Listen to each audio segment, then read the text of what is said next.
प्रशासक काळामध्ये महानगरपालिका या सत्ताधाऱ्यांनी ATM सारख्या वापरल्या. सगळ्यांना आम्ही 24 तास स्वच्छ पाणी देऊ असं 10 वर्षापूर्वी भाजपाचं आश्वासन होतं. आजही त्यांचे बॅनर तेच लागलेत, पुण्याला शुद्ध पाणी हवं तर भाजपच हवं म्हणे.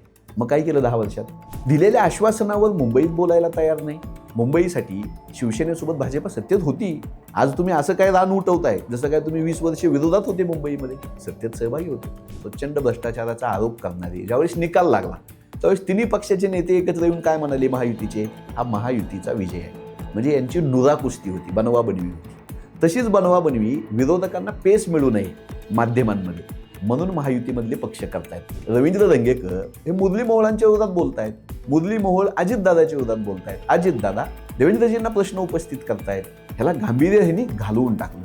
अजितदादाच्या पोरांनी केलेल्या भूखंड भ्रष्टाचारावर बीजेपीनं बोलायचं, बीजेपीनं केलेल्या मुरली मोहोळांनी केलेल्या जैन बोर्डिंगच्या प्रकरणावर अजितदादा जय जिनेंद्र म्हणून बोलले. तर ही तुम्ही पुणेकरांच्या डोळ्यात धुळफेक करताय. अजितदादांनी सांगावं की भाजपानं जर पिंपरी चिंचवडमध्ये पुण्यामध्ये भ्रष्टाचार केला असं दादांचं म्हणणं आहे, आमचा दादांवर विश्वास आहे. पण कधी दादांनी सांगावं की निकालानंतर मी भाजपासोबत जाणार नाही. अनेक नगरपालिका काँग्रेस स्वबळावर सत्ता स्थापन करेल ही खात्री आहे आम्हाला. काँग्रेस पक्षाची मताची टक्केवारी कमी होत असताना किती जिल्ह्यामध्ये काँग्रेसमधूनच घेतलेले नेते सोबत घेऊन भाजपानं टक्केवारी वाढवली ह्याचंही कधीतरी गणित काढलं पाहिजे. जे शाळेमध्ये शिकवलं जातं की भारत माझा देश आहे, सारे भारतीय माझे बांधव आहे, असं म्हणणं हा कडवट डावेपणा आहे का? आम्ही म्हणणार ही आमची विचारसरणी आहे. संविधानाच्या प्रियांबलमध्ये जे आखून दिलेलं आहे तीच आमची विचारधारा आहे. तर त्याच्यामध्ये काही लोकांना त्रास होतो. काँग्रेसला 20% मतदानाची पसंती होती, बीजेपीला 31-32% होती आणि मग बाकीचे पक्ष होते. लक्षात घ्या, 11 वर्षाचा विरोधी काळ आहे आमचा, संघर्षाचा काळ. आमच्याकडे काहीच नाही तरी 20% लोकांना म्हणजे बीजेपीपेक्षा फक्त 10-11% आम्ही मागे आहोत. निवडणुका जिंकल्याच पाहिजे आणि सत्ता स्थापन केलीच पाहिजे, हीच एकमेव लढाई असते. ह्या मताचा मी आणि माझा पक्ष नाही. या देशासमोरचे आज प्रश्न कोणते आहेत त्यावर सत्ताधाऱ्यांना प्रश्न विचारणं हे माझं पॉलिटिक्स आहे.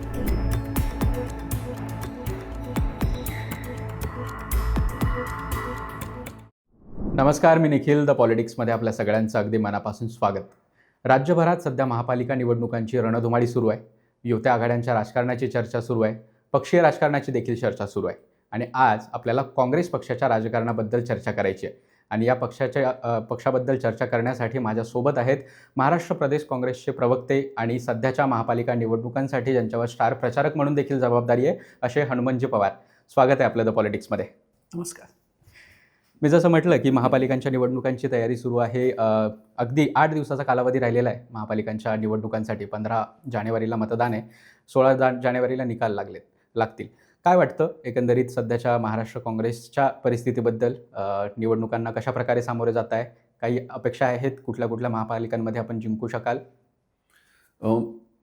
स्थानिक स्वराज्य संस्थांच्या निवडणुका हा आम्हा काँग्रेस पक्षासाठी अत्यंत महत्त्वाचा भाग राहिलेला आहे. आत्ताच्या निवडणुका आणि राजकीय परिस्थिती थोडं मागे जाऊन सांगतो की पंचायत राज व्यवस्था ही काँग्रेसनं आणलेली आहे की त्या गावामध्ये त्या शहरामध्ये तिथल्याच लोकांनी आपले प्रतिनिधी निवडले पाहिजे आणि राज्यकारभार केला पाहिजे. याला सत्तेचं विकेंद्रीकरणाचं एक मोठं ध्येय काँग्रेसच्या पूर्वसुरींनी बघितलेलं होतं. तसं आम्ही या निवडणुकांकडे पाहतो, सत्तेचं विकेंद्रीकरण म्हणून. आता हे विकेंद्रीकरण सत्तेचं ज्यावेळेस आमचं स्वप्न होतं त्यावेळेस आम्हाला सत्तेचं प्रचंड केंद्रीकरण करणाऱ्या भारतीय जनता पक्षासोबत सामना आहे. त्यांना संसदेमध्ये अध्यक्षीय पद्धत हवी आहे असं त्यांचं वर्तन असतं, विधिमंडळामध्ये विरोधी पक्षनेताच द्यायचा नाही असं वर्णन असतं आणि कामकाज पुढे रेटायचं. तसंच आता महानगरपालिका नगरपालिकामध्ये भाजपा करते. तर सत्तेच्या केंद्रीकरणाच्या विरोधात सत्तेचं विकेंद्रीकरण असं आम्ही याच्याकडे बघतो. आत्ता ज्या निवडणुका आहेत 29 महानगरपालिकांच्या निवडणुका आहेत, काँग्रेस पक्ष ताकदीनं लढतोय. ऐनकेन प्रकारे 4.5-5 वर्षापासून ह्या निवडणुकाच टाळल्या गेल्या होत्या. त्याला सत्ताधारी ही कारणीभूत होते. सुप्रीम कोर्टाला आदेश द्यावा लागला की जानेवारी एंडपर्यंत कसल्याही परिस्थितीत निवडणुका घ्या म्हणून. त्या कायदेशीर याच्यामुळे या निवडणुका होत आहेत. पहिल्या दिवसापासून भारतीय जनता पक्षानं मतदार याद्यांमधले घोळ असतील, आम्ही घेतलेले जे आक्षेप होते व्हॅलिड आक्षेप नियमामध्ये, त्या आक्षेपाला निवडणूक आयोगानं उत्तर न देणे किंवा प्रभाग रचना आयुक्तांना हाताशी धरून सत्ताधारी पक्षाला सोयीच्या होतील असं हे सगळं चालू होतं. प्रत्येक महानगरपालिकेमध्ये मागच्या 5 वर्षामध्ये प्रशासक असताना थेट मुख्यमंत्री कार्यालयाचं नियंत्रण होतं. मग पुण्यासारखी महानगरपालिका असो, मुंबई महानगरपालिकेची चर्चा मोठ्या प्रमाणात होते, संभाजीनगर महानगरपालिका आहे. तर या प्रशासक काळामध्ये महानगरपालिका या सत्ताधाऱ्यांनी ATM सारख्या वापरल्या. पैसे काढायचे, योजनातून पैसे काढले, कामामध्ये केंद्र सरकारचा निधी येणारा, राज्य सरकारचा निधी येणारा, जो रस्ते, पाणी, खड्डे, ड्रेनेजची व्यवस्था, वीज व्यवस्था, अशा नागरी प्रश्नावर तिथून प्रचंड पैसे काढलेले. तुम्हाला आठवत असेल, पिंपरी चिंचवडला जी पत्रकार परिषद झाली, तिथं महाराष्ट्राचे उपमुख्यमंत्री अजित पवार म्हणाले की 4,800 कोटीपैकी 2,000 कोटी रुपये यांनी काढून खाल्ले. मुंबई महानगरपालिकेच्या ठेवींमधले पैसे कोणी काढले? ठेवी असणं महानगरपालिकेच्या, हे महानगरपालिकेचा कारभार सुदृढ आहे याचं लक्षण होतं. पुणे महानगरपालिकेच्या कितीतरी मोठ्या ठेवी मोडून खाल्ल्या प्रशासकांनी. तर प्रशासक राज, तिथला भ्रष्टाचार आणि भाजपाची सत्ता जिथे जिथे होती तिथल्या नागरी प्रश्नांची अवस्था बघा ना आज. यावर आम्ही आता सामोरे जातोय, लोकांमध्ये जातोय, नागरिकांमध्ये जातोय, मतदारांकडे जातोय. पुण्याची अवस्था बघा तुम्ही.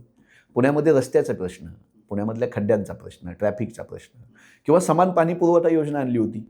सगळ्यांना आम्ही 24 तास स्वच्छ पाणी देऊ असं 10 वर्षापूर्वी भाजपाचं आश्वासन होतं. आजही त्यांचे बॅनर तेच लागलेत, पुण्याला शुद्ध पाणी हवं तर भाजपच हवं म्हणे.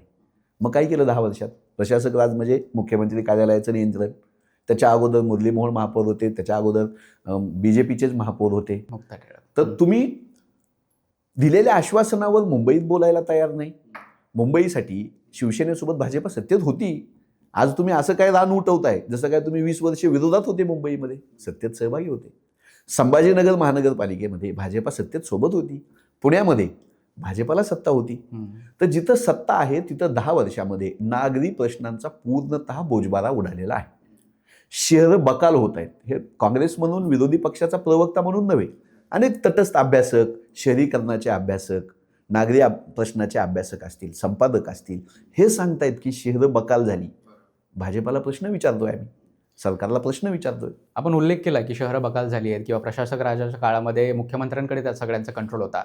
पण या सगळ्यांमध्ये सुद्धा म्हणजे मुंबई महापालिका असू देत किंवा पुणे असू देत, छत्रपती संभाजीनगर असू देत किंवा इतर कुठलीही महापालिका, काँग्रेस या पक्षाचा विरोधक म्हणून विचार केला जातोय का? किंवा आम्हाला पर्यायी ऑप्शन जर असेल तर मुंबईमध्ये विचार केला तर ठाकरे किंवा भाजप यांच्यात लढत दिसते, पुण्यात विचार केला तर भाजप किंवा राष्ट्रवादी यांच्यात लढत दिसते, छत्रपती संभाजीनगरमध्ये युतीमध्येच लढत दिसते. म्हणजे हे युतीमधलेच पक्ष एकमेकांच्या विरोधात लढताय असं दिसतंय. पण कुठेही काँग्रेस म्हणून किंवा महाविकास आघाडीचे इतर घटक पक्ष म्हणून त्यांचा विचार केला जातोय का मतदारांकडून सुद्धा? तुम्ही म्हणताय ते अर्धसत्य आहे. ते अर्धसत्य असं आहे की माध्यमांमध्ये असं चित्र आहे. तुम्हाला जे दिसलं ते चित्र माध्यमांमध्ये आहे की अजित पवार आणि मुरलीमोहोळच भांडतायत, एकनाथ शिंदे आणि अजित पवारच भांडतायत, देवेंद्र फडणवीसांना विरोध शिवसैनिकच करतायत एकनाथ शिंदेचे, असं माध्यमात दिसतंय. तर हा एका व्यापक त्यांच्या प्रचाराच्या नियोजनाचा भाग आहे की विरोधकांची स्पेसच आपण खाऊन टाकायची, विरोधकांना माध्यमांमध्ये दिसूच द्यायचं नाही, इतकी भांडणं आपण करायची. ह्याचा एक अध्याय आम्ही नगरपालिका निवडणुकांमध्ये पाहिला. एकमेकाला पिस्तूल लावणारे, काट्याकुदारीनं मारामारी करणारे, प्रचंड भ्रष्टाचाराचा आरोप करणारे, ज्यावेळेस निकाल लागला त्यावेळेस तिन्ही पक्षाचे नेते एकत्र येऊन काय म्हणाले, महायुतीचे, हा महायुतीचा विजय आहे. म्हणजे यांची नुरा कुस्ती होती, बनवाबनवी होती. तशीच बनवाबनवी विरोधकांना पेस मिळू नये माध्यमांमध्ये म्हणून महायुतीमधले पक्ष करतायत. म्हणून असं दिसतं माध्यमांमध्ये की विरोधक कुठेच नाही आहेत. पण मुंबईमध्ये धारावीकरांच्या प्रश्नावर, मुंबईच्या बेस्ट बसनं प्रवास करणाऱ्या सामान्य नागरिकांच्या प्रश्नावर काँग्रेसच मैदानात आहे. संभाजीनगरमध्ये 15 दिवस 20 दिवस कचरा उचलला जात नाही, काँग्रेस मैदानात होती आणि आजही मैदानात आहे. कोल्हापूर महानगरपालिका असेल, लातूरमध्ये काँग्रेस असेल, चंद्रपूरमध्ये काँग्रेस असेल, ही लोक पुण्याच्या प्रश्नावर भांडत असताना सुद्धा काँग्रेसचीच लोक नागरी प्रश्नावर आवाज उठवत आहेत आणि ताकदीनं लढतोय. माध्यम हे दाखवत नाहीत, माहीत नाही, कारण त्यांचं स्वातंत्र्य. पण जनतेला माहीत आहे की काँग्रेस मैदानात आहे. म्हणून वर्षाताई गायकवाडांना प्रतिसाद मिळतोय, बंटी पाटील साहेबांना प्रतिसाद मिळतोय. सांगलीमध्ये खासदार विशालजी पाटील असतील, विश्वजितदादा कदम असतील, यांना मिळणारा प्रतिसाद बघा तुम्ही. किंवा पुण्यामध्ये अनेक प्रभागामध्ये खरी लढत ही काँग्रेस आणि BJPमध्येच आहे असंच लोक सांगतायत. अजितदादांना गांभीर्यानं घ्यायला तयार नाहीत. अजितदादांची मजल ही भाजपानं नाकारलेली तिकीटं, अशी कोण माणसं आहेत? अशा उधार उसनवारीवर सुरू आहे. तर पुण्याच्या नागरी प्रश्नांचा सोक्षमोक्ष हा कोणाला तिकीट नाकारतो BJP आणि त्याला मी आणतो इकडं असा लागणार नाही. सातत्य लागेल, पुण्याच्या प्रश्नाबद्दल तळमळ लागेल आणि पुणेकरांचे प्रश्न निर्भयपणे मांडा ना. रवींद्र दंगेकर हे मुरली मोहोळांच्या विरोधात बोलतायत, मुरली मोहोळ अजितदादाच्या विरोधात बोलतायत, अजितदादा देवेंद्रजींना प्रश्न उपस्थित करतायत. ह्याला गांभीर्य ह्यांनी घालवून टाकलं. तुम्ही मुंबईत सोबत आहात, एक मुख्यमंत्री आहेत, एक नगरविकास मंत्री आहेत, एक अर्थमंत्री आहेत. अजितदादा अर्थनियोजन मंत्री, एकनाथ शिंदेसाहेब नगरविकास मंत्री आणि मुख्यमंत्री. आणखी काय पाहिजे मग पुण्याला? तरी तुम्ही तिघं भांडताय. काँग्रेस पक्ष हा एकमेव पक्ष महाराष्ट्रामध्ये वैचारिक भूमिका घेऊन आणि नागरी प्रश्नावर हे बीजेपीला भांडते. हे बीजेपीला माहीत आहे, हे माध्यमांमध्ये त्यांनी पेरलेल्या लोकांना माहीत आहे. हे महाराष्ट्राला दिसू न देण्याचा केविलवाना प्रयत्न म्हणून माध्यमांमध्ये ही नुरा कुस्ती रंगवली जाते. मोहोळांनी म्हणायचं की तुम्ही पालिका विकून खाल्ली, मी सांगू का तुमचा भ्रष्टाचार. अजितदादाच्या पोरांनी केलेल्या भूखंड भ्रष्टाचारावर बीजेपीनं बोलायचं. बीजेपीनं केलेल्या, मुरली मोहोळांनी केलेल्या जैन बोर्डिंगच्या प्रकरणावर अजितदादा जय जिनेंद्र म्हणून बोलले. तर ही तुम्ही पुणेकरांच्या डोळ्यात धुळफेक करताय. अजितदादांनी सांगावं की भाजपानं जर पिंपरी चिंचवडमध्ये पुण्यामध्ये भ्रष्टाचार केला असं दादांचं म्हणणं आहे. आमचा दादांवर विश्वास आहे, पण कधी दादांनी सांगावं की निकालानंतर मी भाजपासोबत जाणार नाही. मग आम्ही म्हणू की ही लढाई महायुतीमध्ये आहे. पण तसं ते म्हणत नाहीत. आमचं म्हणणं साधं आहे की महाराष्ट्रामध्ये नागरी प्रश्नावर काँग्रेस गांभीर्यानं लढते. मुंबईपासून कोल्हापूर, लातूरपासून पुण्यापर्यंत. माध्यमं दाखवत नाही दाखवत, मतदारांना माहीत आहे, आम्ही जनतेमध्ये आहोत. शेवटच्या ज्या महापालिका निवडणुका झाल्या होत्या त्या 2015, 2017, 18 या काळामध्ये, म्हणजे ज्याला साधारण 10 वर्ष, 11 वर्ष, 7 वर्ष अशी झाली आहेत प्रत्येक महापालिका निवडणुकीला. मागच्या वेळचे निकाल पाहिले तर जवळपास 3000 नगरसेवक या सगळ्या महापालिकांमधून निवडून दिले जातात. त्याच्यामध्ये 1000 नगरसेवक 340 का 440 नगरसेवक काँग्रेसचे होते, 1000च्या आसपास नगरसेवक भाजपचे होते. भिवंडी सारखी महानगरपालिका असेल, कोल्हापूर असेल किंवा त्या खालोखाल अजून नांदेडसारखी महानगरपालिका, या महानगरपालिकांमध्ये काँग्रेसची सत्ता होती. आता काय वाटतं, कुठल्या महानगरपालिकांमध्ये आपल्याला अपेक्षा आहे की या महानगरपालिकांमध्ये आम्ही चांगली कामगिरी करू किंवा सत्तेच्या जवळ जाऊ किंवा सत्तेत राहू, अशा कुठल्या महानगरपालिका वाटत आहेत का? राज्यभर तुम्ही फिरता, प्रचार करताय, आपले प्रदेशाध्यक्ष देखील फिरतायत, काय वाटतं? अनेक नगरपालिका काँग्रेस स्वबळावर सत्ता स्थापन करेल ही खात्री आहे आम्हाला. कारण लोकांमध्ये असल्यानंतर आम्हाला नागरी प्रश्नावर लोकांची चीड सत्ताधाऱ्यांबद्दलची लक्षात येते. ती कलेक्ट करण्याचा मताच्या माध्यमातून, मतदानाच्या माध्यमातून आमचा पुरेपूर प्रयत्न आहे. अनेक महानगरपालिकांमध्ये सत्तेची अपेक्षा आहे. मुंबईसारखी महानगरपालिका आम्ही ताकदीनं लढतोय. खासदार वर्षाताई गायकवाड असतील, बाई जगताप असतील, असलम शेख असतील, अमीन पटेल साहेब असतील, जीवाच्या आकांतानं ते लढत आहेत. तिथली लढाई सोपी नाही. अदानीसोबत लढतोय आम्ही थेट. भांडवलशाही आणि भाजपाचा विखारी प्रचार, एकनाथ शिंदेंची सगळी गद्दारांची फौज, या सगळ्यांच्या विरोधात लढतोय आम्ही. मुंबईमध्ये आम्हाला खूप अपेक्षा आहेत. पुण्यामध्ये खराखुरा विरोधी पक्ष हा आम्ही काँग्रेसलाच समजतो. आज ताकदीनं 100पेक्षा जास्त सीटवर काँग्रेस पक्ष लढतोय. जिथं शक्य आहे तिथं मशालीला सोबत घेतलं, जिथं शक्य आहे तिथं आम्ही मनसेला सोबत घेतलं. पुण्यामध्ये एक चांगला पर्याय देण्याकडे आमची वाटचाल सुरू आहे. कोल्हापूर महानगरपालिकेत बंटी पाटील साहेबांच्या विरोधात सगळे एकत्र येत आहेत. तिथं एकनाथ शिंदे साहेब, अजितदादांची राष्ट्रवादी, बीजेपी सगळे बंटी साहेबांच्या विरोधामध्ये एकत्र आले.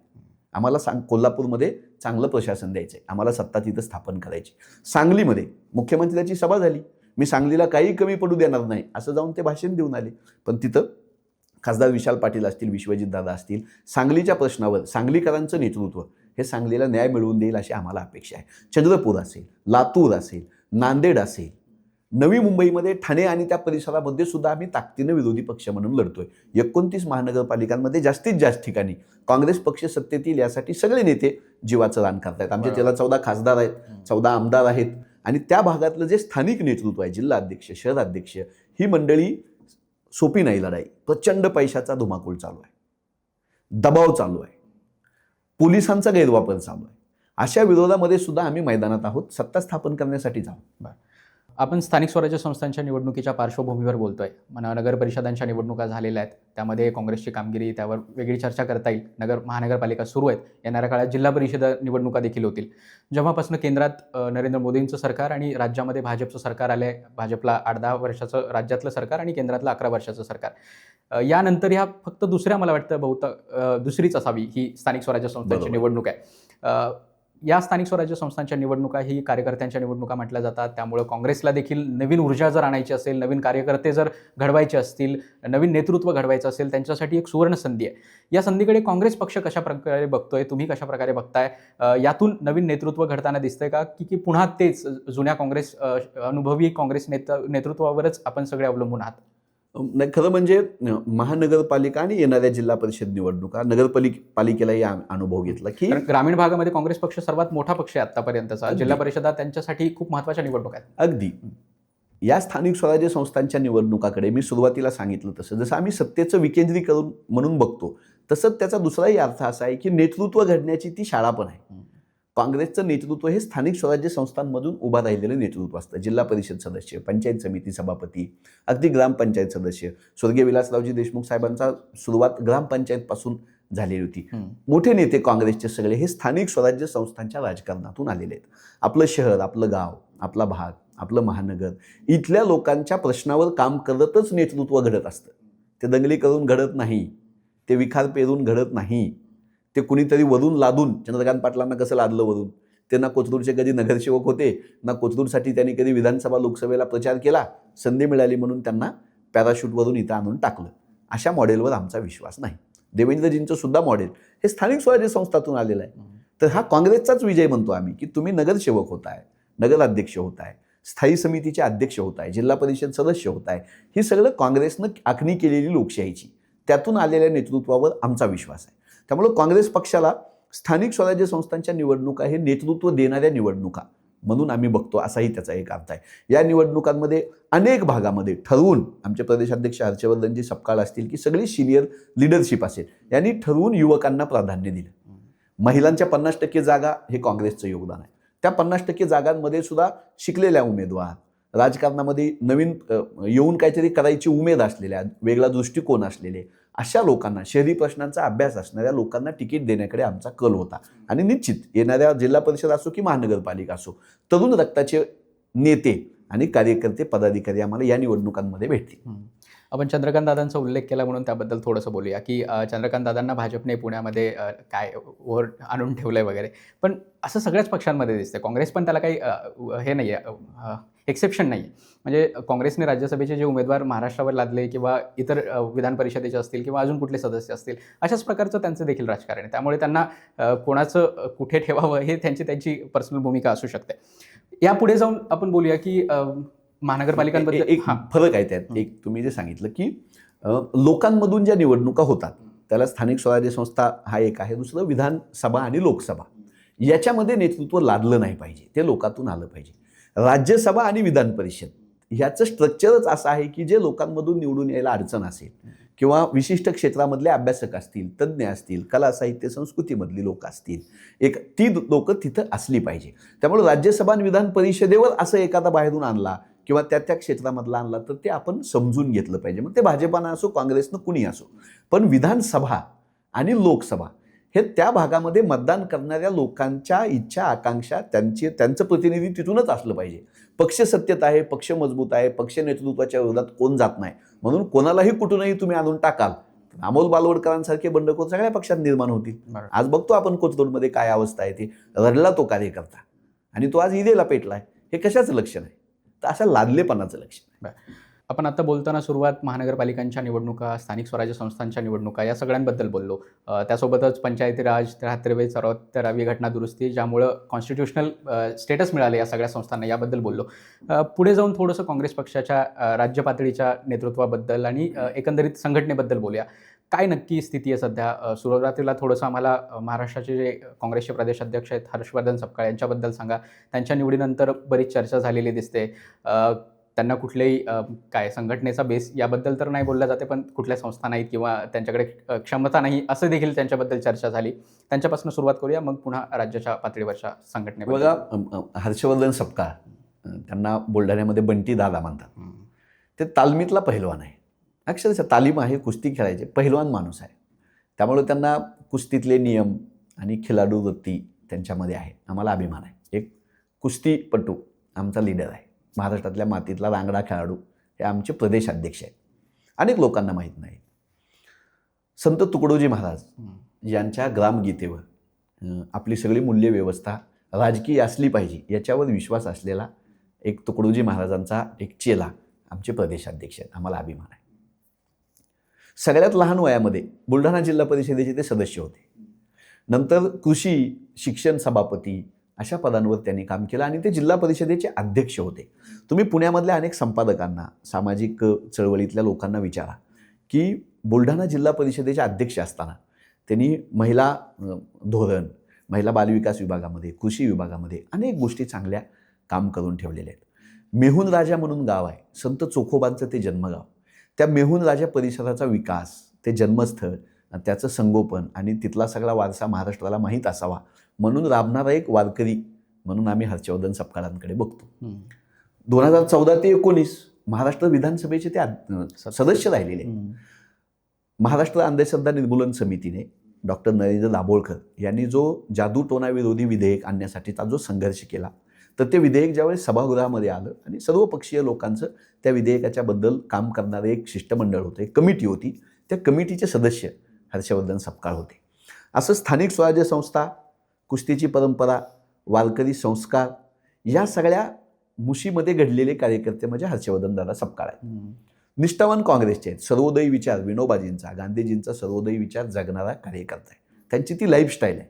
दाखवायचं म्हणून साधेपणा नाही, त्यांचं ते रुटीन साधा माणूस एक आमचा आहे. सातपुडा पर्वतातल्या आदिवासींसाठी कुठलाही बोबाटा न करता, जाहिरात न करता प्रचंड काम त्यांनी केलेलं आहे. त्या आदिवासी मुलांचं आरोग्य असेल, आदिवासी महिलांसाठीचं सक्षमीकरण असेल, आदिवासी शेतकऱ्यांना पट्टे मिळवून देणं असेल, तिथल्या त्यांच्या सगळ्या जल, जंगल आणि जमिनीच्या संघर्षावर लढणारा कार्यकर्ता म्हणून असेल, त्यांनी आदिवासी समूहाशी नाळ जोडून घेतलेली आहे. हेच हर्षवर्धन दादा सपकाळ स्थानिक स्वराज्य संस्थांमध्ये जे लोकप्रतिनिधी निवडून येतात, सगळ्या विचारधारेचे, सगळ्या पक्षाचे असू द्या, ते लोकप्रतिनिधी हा लोकशाहीचा पिलर आहे असं समजून काँग्रेस पक्षाची राजीव गांधी पंचायत राज नावाचा एक विभाग, पक्षाचा विभाग आहे आमच्या, तो काम करतो. त्या सदस्याचं ट्रेनिंग, अर्थसंकल्प कसा मांडायचा, कसा समजून घ्यायचा, स्थानिक स्वराज्य संस्थांमध्ये लोकांच्या आशा आकांक्षांना कसं पुढे आणायचं, ह्या सगळ्यावर ठरवून काम करणारा एक विभाग आहे राजीव गांधी पंचायत राज संघटन. त्याचे ते राष्ट्रीय अध्यक्ष होते. तेलंगणा असेल, पंजाब असेल, कर्नाटक असेल, गुजरात असेल, या राज्यामध्ये पक्षाचे निरीक्षक म्हणून, पक्षाचे जॉईंट सेक्रेटरी म्हणून, निवडणुकांचे इन्चार्ज म्हणून त्यांनी काम पाहिलेलं आहे. त्यांच्या काळातली अतिशय महत्त्वाची निवडणूक ही गुजरातची विधानसभा निवडणूक, अगोदरची निवडणूक, ज्यावेळेस राजीव सातव आमचे नेते तिथले इन्चार्ज होते.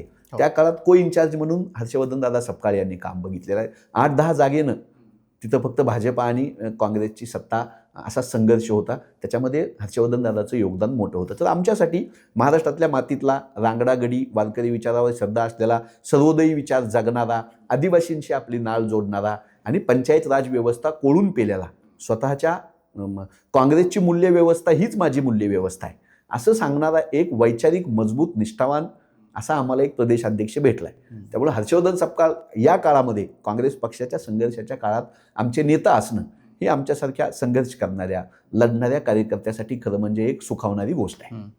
एखाद्या अधिकारिक पदावर बसणं, की म्हणजे ते आता काँग्रेसचे प्रदेशाध्यक्ष आहेत, पण खरंच काँग्रेसचे प्रदेशाध्यक्ष असताना ते त्यांचे निर्णय इतर पक्षातल्या जे मोठे नेते आहेत, अनेक काळापासून जे सत्ता गाजवत आलेले आहेत किंवा सत्तेत राहिलेले आहेत, अशा सगळ्या नेत्यांवर त्यांचा वचक आहे का? किंवा त्यांच्या निर्णयाचे हे नेते सगळं पालन करू शकतात का? किंवा ते स्वतःचा निर्णय त्यांच्याकडनं लादून घेऊ शकतात का? काय वाटतं त्याबद्दल? अनेक जण असं म्हणतात की हे सगळे जे काँग्रेसचे सरंजाम आहेत ते सगळं काही ऐकत नाहीत त्यांचं. नाही, काँग्रेस पक्षाबद्दल वर्षानुवर्ष माध्यमांमध्ये, विचारविश्वामध्ये, सांस्कृतिक क्षेत्रामध्ये काही अफवा पसरवलेल्या आहेत. त्यातली ही एक अफवा आहे की काँग्रेसचं नेतृत्व हे सरंजामी नेतृत्व असतं. ते हे सांगण्याची ही वेळ आहे, कारण ते नेतृत्व बीजेपीत गेलं की एकदम लोकनेता होऊन जातं, पण ते काँग्रेसमध्ये असलं की सरंजामी वगैरे असतं. तर आपण काँग्रेसच्या नेतृत्वावर आपल्याकडून अन्याय होऊ नये. आता हर्षवर्धन सपकाळांचं ऐकलं जातं का, त्यांना स्वातंत्र्य आहे का वगैरे, हे प्रश्न उपस्थित होणं साहजिक आहे. हर्षवर्धनजी सपकाळ यांचा स्वभाव बघता आणि त्यांची आजपर्यंतची वाटचाल बघता कुठलाही निर्णय लादणे किंवा कुठलीही हुकुमशाही पद मिळालं म्हणून करणे हे ते कधीच करणार नाहीत. त्यांची निवड अनपेक्षित होती. त्यांची निवड माध्यमांमध्ये एकदम विजयसारखी बातमी आली आणि हर्षवर्धन सपकाळांबद्दल चर्चा झाली. काँग्रेसबद्दल एक माध्यमांमध्ये, लोकांमध्ये काही पूर्वग्रह आहेत. त्यातूनच ही बातमी आली की मग आता सपकाळांचं कोण ऐकणार नाही, त्यांच्याकडे कारखाना नाही, त्यांच्याकडे पैसा नाही, ते कसं त्यांना स्वीकारतील नेते वगैरे. सगळ्या नेत्यांनी, पृथ्वीराज बाबांसारखे ज्येष्ठ नेते आहेत, बाळासाहेब थोरातांसारखे नेते आहेत, विजय वडेट्टीवार साहेब आहेत, यशोमतीताई ठाकूर आहेत, आमचे खासदार मंडळी सगळे आहेत, किंवा दुसऱ्या फळीतले विश्वजितदादा कदम, बंटी पाटील साहेब असतील, ह्या सगळ्या मंडळींना सोबत घेऊन जाण्यामध्ये आज तागायत हर्षवर्धन सपकाळ यशस्वी झालेले. कुठलाही क्लॅशेस नाही, कुठलाही आरोप प्रत्यारोप नाही, भांडण नाही, आणि नेतृत्व स्वीकारायचं, तर त्या नेतृत्वाची त्या पक्षावरची निष्ठा याच्यापेक्षा मोठा मुद्दा असू शकत नाही. त्याच्यामध्ये 52 कशी सोनं म्हणून हर्षवर्धनजी सपकाळ पुढे आलेले आहेत. सगळ्या नेत्यांनी स्वीकारले, सगळीकडे त्यांचं स्वागत होतं. सामान्य कार्यकर्त्यांनी, नेत्यांपेक्षा जास्त सामान्य कार्यकर्ते, पदाधिकारी यांनी स्वीकारलं, कारण ते भारतीय जनता पक्षाला घाबरत नाहीत. देवेंद्रजी फडणवीस यांच्याबद्दल बोलताना ते मागे सरत नाहीत, किंवा एकनाथ शिंदे असतील, अजित पवार असतील, यांच्याबद्दल वस्तुनिष्ठ टीका करताना त्यांची जीभ कधीच कचरली नाही. मग आम्हाला असाच नेता पाहिजे, लढणारा, भिडणारा, बोलणारा, भूमिका घेणारा आणि काँग्रेस विचारांवर निष्ठा असणारा. कार्यकर्त्यांनी स्वीकारलं, पदाधिकाऱ्यांनी स्वीकारलं. महाराष्ट्र प्रदेश काँग्रेस अख्खी त्यांच्या पाठीशी उभं आहे, सगळे नेते त्यांच्या पाठीशी उभे आहेत, आणि शेवटी पक्षाचा निर्णय असतो. बरोबर. पक्षशिस्त म्हणून जी काय असते त्याच्यामध्ये वरिष्ठ नेत्यांना काय आवडू नाही आवडो, पण एकदा नेतृत्व दिलं की त्याच्या पाठीशी उभं राहायचं असतं. ही शिस्त काँग्रेसमध्ये पहिल्यापासून आहे. थोडंसं काँग्रेसच्या संघटनेबाबत बोलूया. 2009 सालची विधानसभा पाहिली, 21% मतं काँग्रेसला होती, लोकसभेला पण त्याच्याच आसपास. पण त्यानंतर जर बघितले इलेक्शन्स, 2014ची लोकसभा, विधानसभा, आणि त्यानंतर 24पर्यंतच्या 2-3 विधानसभा, लोकसभा, सातत्यानं काँग्रेसची कामगिरी 16% ते 18% राहिली आहे. ही कामगिरी यापेक्षा चांगली करण्यासाठी किंवा जास्तीची मतं आपल्याकडे खेचून घेण्यासाठी जागा यावेळी सगळ्यात मोठा लोकसभेमधला काँग्रेस हा राज्यातला पक्ष आहे, हे खरं आहे. पण त्यासोबत मतांची जर आकडेवारी बघितली तर ती 18%च्याच आसपास येते. मग अशा वेळी काँग्रेस पक्ष मतं खेचण्यासाठी कुठले जाणीवपूर्वक प्रयत्न करतोय, संघटनेत असे कुठले बदल करतोय की ज्यामुळं जास्तीत जास्त मतं खेचून घेता येतील? हे मान्यच केलं पाहिजे की मतांच्या लढाईमध्ये 9 पासून 14 पासून ते आत्ता झालेल्या याच्यामध्ये आम्ही कमी पडलो. आमचा पराभव झाला विधानसभांमध्ये सातत्यानं. लोकसभेमध्ये 24ला चांगलं यश मिळालं आम्हाला.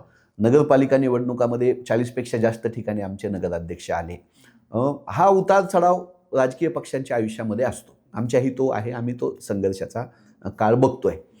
पण काँग्रेस पक्ष मतांची टक्केवारी कमी होण्यामध्ये भारतीय जनता पक्ष किंवा विरोधकांचा सकारात्मक प्रतिसाद, प्रचार किंवा त्यांनी केलेली विकास कामं ह्याचा जर हात असता तर तो पराभव आम्ही नीट मान्य केला असता. करायलाच पाहिजे. लोकशाहीमध्ये पराजय विजय असतो, तो नाकारण्यात काही अर्थ नाही. पण काँग्रेस पक्षाची मताची टक्केवारी कमी होत असताना किती जिल्ह्यामध्ये काँग्रेसमधूनच घेतलेले नेते सोबत घेऊन भाजपानं टक्केवारी वाढवली, ह्याचंही कधीतरी गणित काढलं पाहिजे. तुमचं जर एवढी विकास कामं होत आहेत, तुमच्याकडे जर एवढा दृष्टिकोन आहे, तुम्ही विकासाचं मॉडेल मानलं, किंवा नरेंद्र मोदी साहेबांचा झंझावात म्हणताय, किंवा देवेंद्रजी फडणवीसांना अभ्यासू सुसंस्कृत नेता म्हणताय, तर मग राणेंना का सोबत घ्यावं लागलं?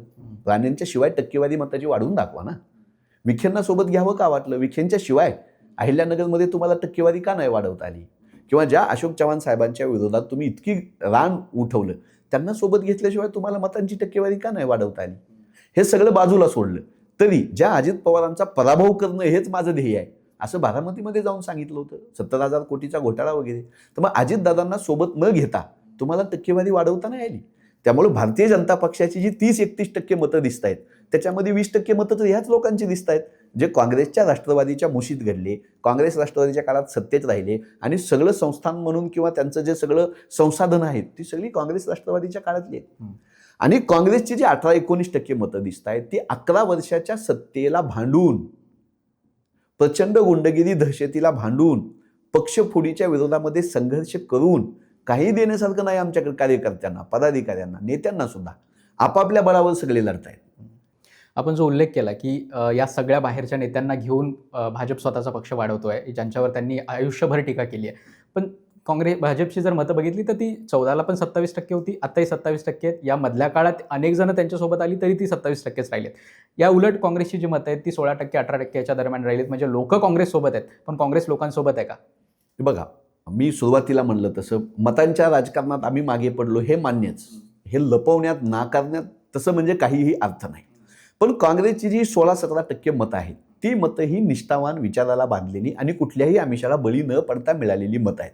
त्यामुळे आमच्यासाठी ती अनमोल आहेत, पहिली गोष्ट. दुसरी गोष्ट, मतांची टक्केवारी वाढल्याशिवाय आम्ही सत्तेत येणार नाही किंवा भारतीय जनता पक्षाचा पराभव हा मतदानातूनच आम्हाला होणार आहे. आम्ही सशस्त्र क्रांती मानणारी लोक नाही आहोत, किंवा आम्ही काहीतरी निवडणूक आयोग कॅप्चर करू, मतदार याद्यामध्ये घोळ करू, वॉर्ड रचनेमध्ये घोळ करू, बीजेपीचे भ्रष्ट नेते आमच्याकडे घेऊन सत्ता आणू, अशावर पण आमचा विचार म्हणून काँग्रेसचा कधीही विश्वास नाही. त्यामुळे लोकांमध्ये जातनिहाय जनगणनेचा मुद्दा राहुलजी मांडतायत. महाराष्ट्र प्रदेश काँग्रेस प्राधान्यानं ST, OBC, मायक्रो OBC ह्यांच्या न्यायासाठी आम्ही संघर्ष करतोय. मतदान घेण्यासाठी या लोकांच्या प्रश्नावर बोलावं लागेल, भांडावं लागेल. आदिवासी, अल्पसंख्याक असतील किंवा खुल्या वर्गामधल्याही आर्थिकदृष्ट्या मागास असलेल्या वर्गाबद्दल बोलावं लागेल. या सगळ्या प्रश्नावर आम्ही काम करतोय. युवकांचं मतदान हे काँग्रेसला तितकंसं भेटत नाही असा एक नेरेटिव्ह सगळीकडे होता. आज राहुलजी गांधी असतील किंवा हर्षवर्धनजी सपकाळ असतील, ह्या सगळ्या माध्यमातून आम्ही बेरोजगारीच्या प्रश्नावर बोलतोय. आम्हाला युवकांची मतं ही 22 वर्षाला 1 कोटी रोजगार देतो असं खोटं बोलून घ्यायची नाही आहेत, किंवा 15 लाख अकाउंटला आम्ही टाकणार म्हणून आम्हाला सत्तेत यायचं नाही, किंवा चीनला आम्ही लाल आखे दाखवणार असली खोटी आश्वासनं आम्हाला द्यायची नाहीत, किंवा मंदिराच्या, मस्जिदीच्या, जातीच्या आरक्षणामध्ये भांडणं लावून असं आम्हाला सत्तेत यायचं नाही. आम्हाला सत्तेत यायचं बेरोजगारीवर काहीतरी ठोस आम्हाला करायचं आहे, पर्यावरणाच्या प्रश्नावर बोलायचं आहे, महिला सुरक्षेच्या प्रश्नावर बोलायचं आहे. वेळ लागेल, पण आमची लढाई ही दीर्घकाळ चालणारी आणि विचारांवर, आमच्या भविष्यातील धोरणावर लोकांनी आम्हाला मतदान दिलं पाहिजे. त्या दिशेनं 16% 30-32% आम्ही कसं जाऊ यासाठी रात्रंदिवस काँग्रेसचं नेतृत्व काम करतं. आपण अनेक गोष्टींचा उल्लेख केला. या सगळ्या मुद्द्यांबद्दल सविस्तरपणे पुढे आपल्या बोलण्यात चर्चा करूच या. पण महाराष्ट्राचे पहिले मुख्यमंत्री यशवंतराव चव्हाण सांगायचे की बेरजेचं राजकारण केलं पाहिजे. बेरजेच्या राजकारणात जे जे घटक सामावून घेता येतील त्या सगळ्यांना सामावून घेता आलं पाहिजे. याच प्रकारे काँग्रेसनं शेकाप पक्ष स्वतःमध्ये सामावून घेतला म्हणूया, किंवा शेकापचे मोठमोठे नेते काँग्रेसमध्ये आले त्यामुळे काँग्रेस मोठी झाली किंवा काँग्रेस वाढली असं दिसतंय. आणि याच पद्धतीचा पॅटर्न मग भाजपचाही दिसतो की तुमच्याकडे जे कोणी चांगले नेते होते त्यांना वाटतं की त्यांच्याशिवाय त्या भागामध्ये ते वाढूच शकत नाहीत. अशा सगळ्या चांगल्या नेत्यांना त्यांनी घेतलेलं आहे. मग ते त्यांच्या गणिताचा बेरजेचा भाग असू शकतो. या सगळ्यांच्या नंतर मला पुढे चर्चा करायची ती मुंबई महापालिका. यशवंतराव चव्हाणांचा उल्लेख केला तुम्ही, थोडं बोललं पाहिजे. यशवंतराव चव्हाण साहेबांनी रिपब्लिकन पक्ष असेल, शेतकरी कामगार पक्ष, अनेक समाजवादी पक्षामधले नेते, भाऊसाहेबजी थोरात संगमनेरचे डाव्या पक्षाशी संबंधित होते, किंवा दादासाहेब गायकवाड असतील, अशी मंडळी किंवा अनेक समाजवादी मंडळी, ही मंडळी काँग्रेससोबत जोडून घेतली. हे वस्तुस्थिती आहे. या बेरजेच्या राजकारणाला देवेंद्र फडणवीस आता जे पक्षांतर करून लोकं घेत आहेत याच्याशी जोडणं हे आपण नाही केलं पाहिजे. त्याचं कारण सांगतो की यशवंतराव चव्हाण साहेबांनी एकाही विरोधी पक्षातल्या नेत्याला मी तुरुंगात टाकतो असं म्हणले आणि मग त्या नेत्याचा प्रवेश झाला असं असेल तर मला दाखवा. नाही झालं. पॉझिटिव्ह, सकारात्मक विकासाच्या प्रश्नावर एखाद्याला सोबत घेणं आणि तुला तुरुंगात टाकतो म्हणणं, तुला चक्की पिसिंग करायला लावतो म्हणणं, असं म्हणून छगन भुजबळ असतील, अजितदादा, अशोकराव चव्हाण साहेब असतील, यांना घेणं याच्यात गुणात्मक दृष्ट्या फरक आहे. त्यामुळे देवेंद्रजींनी घेतलेले पक्ष फोडून नेते आणि यशवंतरावांनी सोबत घेतलेले नेते याची तुलना होऊ शकत नाही. पण तुम्ही सगळं असं बोलताना हे मान्य करताय की ह्या सगळे नेते काँग्रेसमध्ये असताना त्यांनी एवढ्या सगळ्या चुका केल्यात किंवा एवढे सगळ्या त्यांच्यावर जे आरोप होते ते खरे होते आणि मग भाजपने त्यांना घेतले आणि त्यांचे आता आरोप काय वॉशिंग मशीनमध्ये भाजपला टाकून त्यांना शुद्ध केले? अशोक चव्हाण साहेबांनी आदर्शमध्ये घोटाळा केला असं एकही काँग्रेसवाला नेता म्हणलेला नाही, मीही म्हणत नाही. अजितदादांनी 70,000 कोटीचा भ्रष्टाचार केला, काँग्रेसचा नेता म्हणालेला नाही, मीही म्हणणार नाही. किंवा छगन भुजबळ साहेबांनी महाराष्ट्र सदनमध्ये घोटाळा केला, आम्ही नाही म्हणणार. हे म्हणालो कोण होतं? हे सगळे आरोप हे खुद्द देवेंद्रजी फडणवीस यांनी केले होते. त्यामुळे पहिला प्रश्न त्यांना विचारला पाहिजे की तुम्ही ज्यांच्यावर आरोप केले त्यांना आता कसं पावन करून घेतलं? आम्ही नाही चंद्रकांत पाटलांना घेणार काँग्रेसमध्ये, येऊ द्या आमची सत्ता, नाही घेणार आम्ही. देवेंद्र फडणवीसांना नाही आम्ही घेणार, कारण आम्ही विचारधारा बघणार, आम्ही आयडिओलॉजी बघणार. आम्ही ज्यांच्यावर आरोप करतो, कुलदीप सिंग सेंगर उद्या यायचा म्हणलं काँग्रेसमध्ये, घेत नाही आम्ही. ब्रिजभूषण सिंग उद्या यायचं म्हणेल, नाही घेत आम्ही. तुम्ही ज्यांच्यावर आरोप केले त्यांना पावन करून घेतले. त्यामुळे पहिला प्रश्न देवेंद्रजींना विचारला पाहिजे. आम्ही तेव्हाही म्हणत होतो की अशोक चव्हाण साहेबांवर जर काय असेल, काळबेरं केलं असेल, भ्रष्टाचार केला असेल, टाका ना तुरुंगामध्ये. भुजबळ साहेबांनी काय केलं तर टाकायचं होतं ना तुरुंगामध्ये. त्यांना तुरुंगातून सोडवून आणून, म्हणजे छगन भुजबळ साहेब तर खटला चालू आहे आणि तरी मंत्री आहेत. त्यामुळे अशा लोकांना, किंवा नारायण राणे साहेबांविषयी पैसा परदेशात पाठवला असं देवेंद्रजी फडणवीसांचं किती खणखणीत भाषण आजही आहे, यूट्यूबवर ऐकायला भेटतं. तर आरोप तुम्हीच करायचे, तुम्हीच क्लीन चिट द्यायची आणि तुम्हीच त्यांना मंत्री करायचं, असला भोंगळपणा काँग्रेसवाल्यांनी कधीही केला नाही. आपण बेरजेच्या राजकारणाबद्दल बोलत होतो. याच बेरजेच्या राजकारणाचा मला वाटतं लोकसभा 2024ची जी आहे त्यामध्ये काँग्रेससोबतच सगळ्या महाविकास आघाडीला प्रचंड मोठ्या प्रमाणात फायदा झाल्याचं दिसतं. तसं असं की काँग्रेससोबत असताना मुस्लिम, दलित, आदिवासी अशी सगळी जी पारंपरिक वोट बँक समजली जाते काँग्रेसची, त्या सगळ्यांची मतं तर त्यांना मिळालीच होती. पण त्यासोबतच शिवसेना सोबत असल्यामुळं जो कधीही गट हिंदुत्ववादी म्हणता किंवा अजून कुठला जो वर्ग म्हणता मतदानाचा, तो काँग्रेसकडे येऊ शकला नसता, तो काँग्रेसकडे आला आणि त्यामुळं त्याचा फायदा लोकसभा निवडणुकीत काँग्रेससोबतच सगळ्या महाविकास आघाडीतल्या पक्षांना झाला. मग अशी काय गणितं होती आत्ता, की जर मुंबई महापालिकेत उद्धव ठाकरेंसोबत जर काँग्रेस असती तर त्यांना अधिक फायदा झाला नसता याच बेरजेच्या राजकारणाचा, कारण ते एक वेगळी वोट बँक घेऊन तुमच्याकडे आले असते किंवा तुमच्या वोट बँकेचा त्यांना देखील फायदा झाला असता. सोबत असणं हे नक्की फायद्याचं असतं, ह्याच्यात काही दुमत नाही. पण सोबत असताना आपला पक्ष, त्याची विचारधारा आणि आपल्या पक्षाचं संघटन ज्या कार्यकर्त्यांच्या पदाधिकाऱ्यांच्या बळावर टिकलेलं असतं ते टिकवणं हे पण आमचं प्राधान्यक्रम आहे. त्यामुळे मुंबई महानगरपालिकेमध्ये जागा वाटपामध्ये आमचं आणि शिवसेनेचं बोलणं फिसकटलं. पण म्हणून आम्ही एकमेकांवर काहीतरी गरळ ओकली, आरोप केले, जसं अजितदादा मुरली मोहोळ करतायत, जसं एकनाथ शिंदे अजित पवार करतायत, जसं शहाजीबापू पाटील आणि ते गोरे नावाचे पालकमंत्री जयकुमार गोरे करतायत. आम्ही नाही केलं असं. किंवा गणेश नाईक नवी मुंबईमध्ये जसं शिंदेंना रावण म्हणतायत आणि त्याचं दहन करा म्हणतायत, याच स्तरावर आम्ही बोललो नाही. ठीक आहे, जागा वाटपामध्ये आपलं जमलं नाही, कार्यकर्त्यांना पदाधिकाऱ्यांना न्याय देणं ही प्रायोरिटी आहे, पक्ष तिथं टिकणं वाढणं हे आमचं ध्येय आहे आणि मुंबईकरांच्या प्रश्नावर आम्हाला भांडायचं आहे. याच्यात आम्ही वेगळे झालो. एकत्र असतो नक्की फायदा झाला असता, पण पक्ष संघटन संपून एकत्र येणं हे कुठल्याही पक्षाला मान्य नसतं, म्हणून आम्ही तिथं वेगळं लढतोय. इतकं साधं आहे. आपण राज्याच्या राजकारणाबद्दल, स्थानिक स्वराज्य संस्थांबद्दल बरंच बोललोय, थोडंसं राष्ट्रीय पातळीबद्दल देखील बोलूया.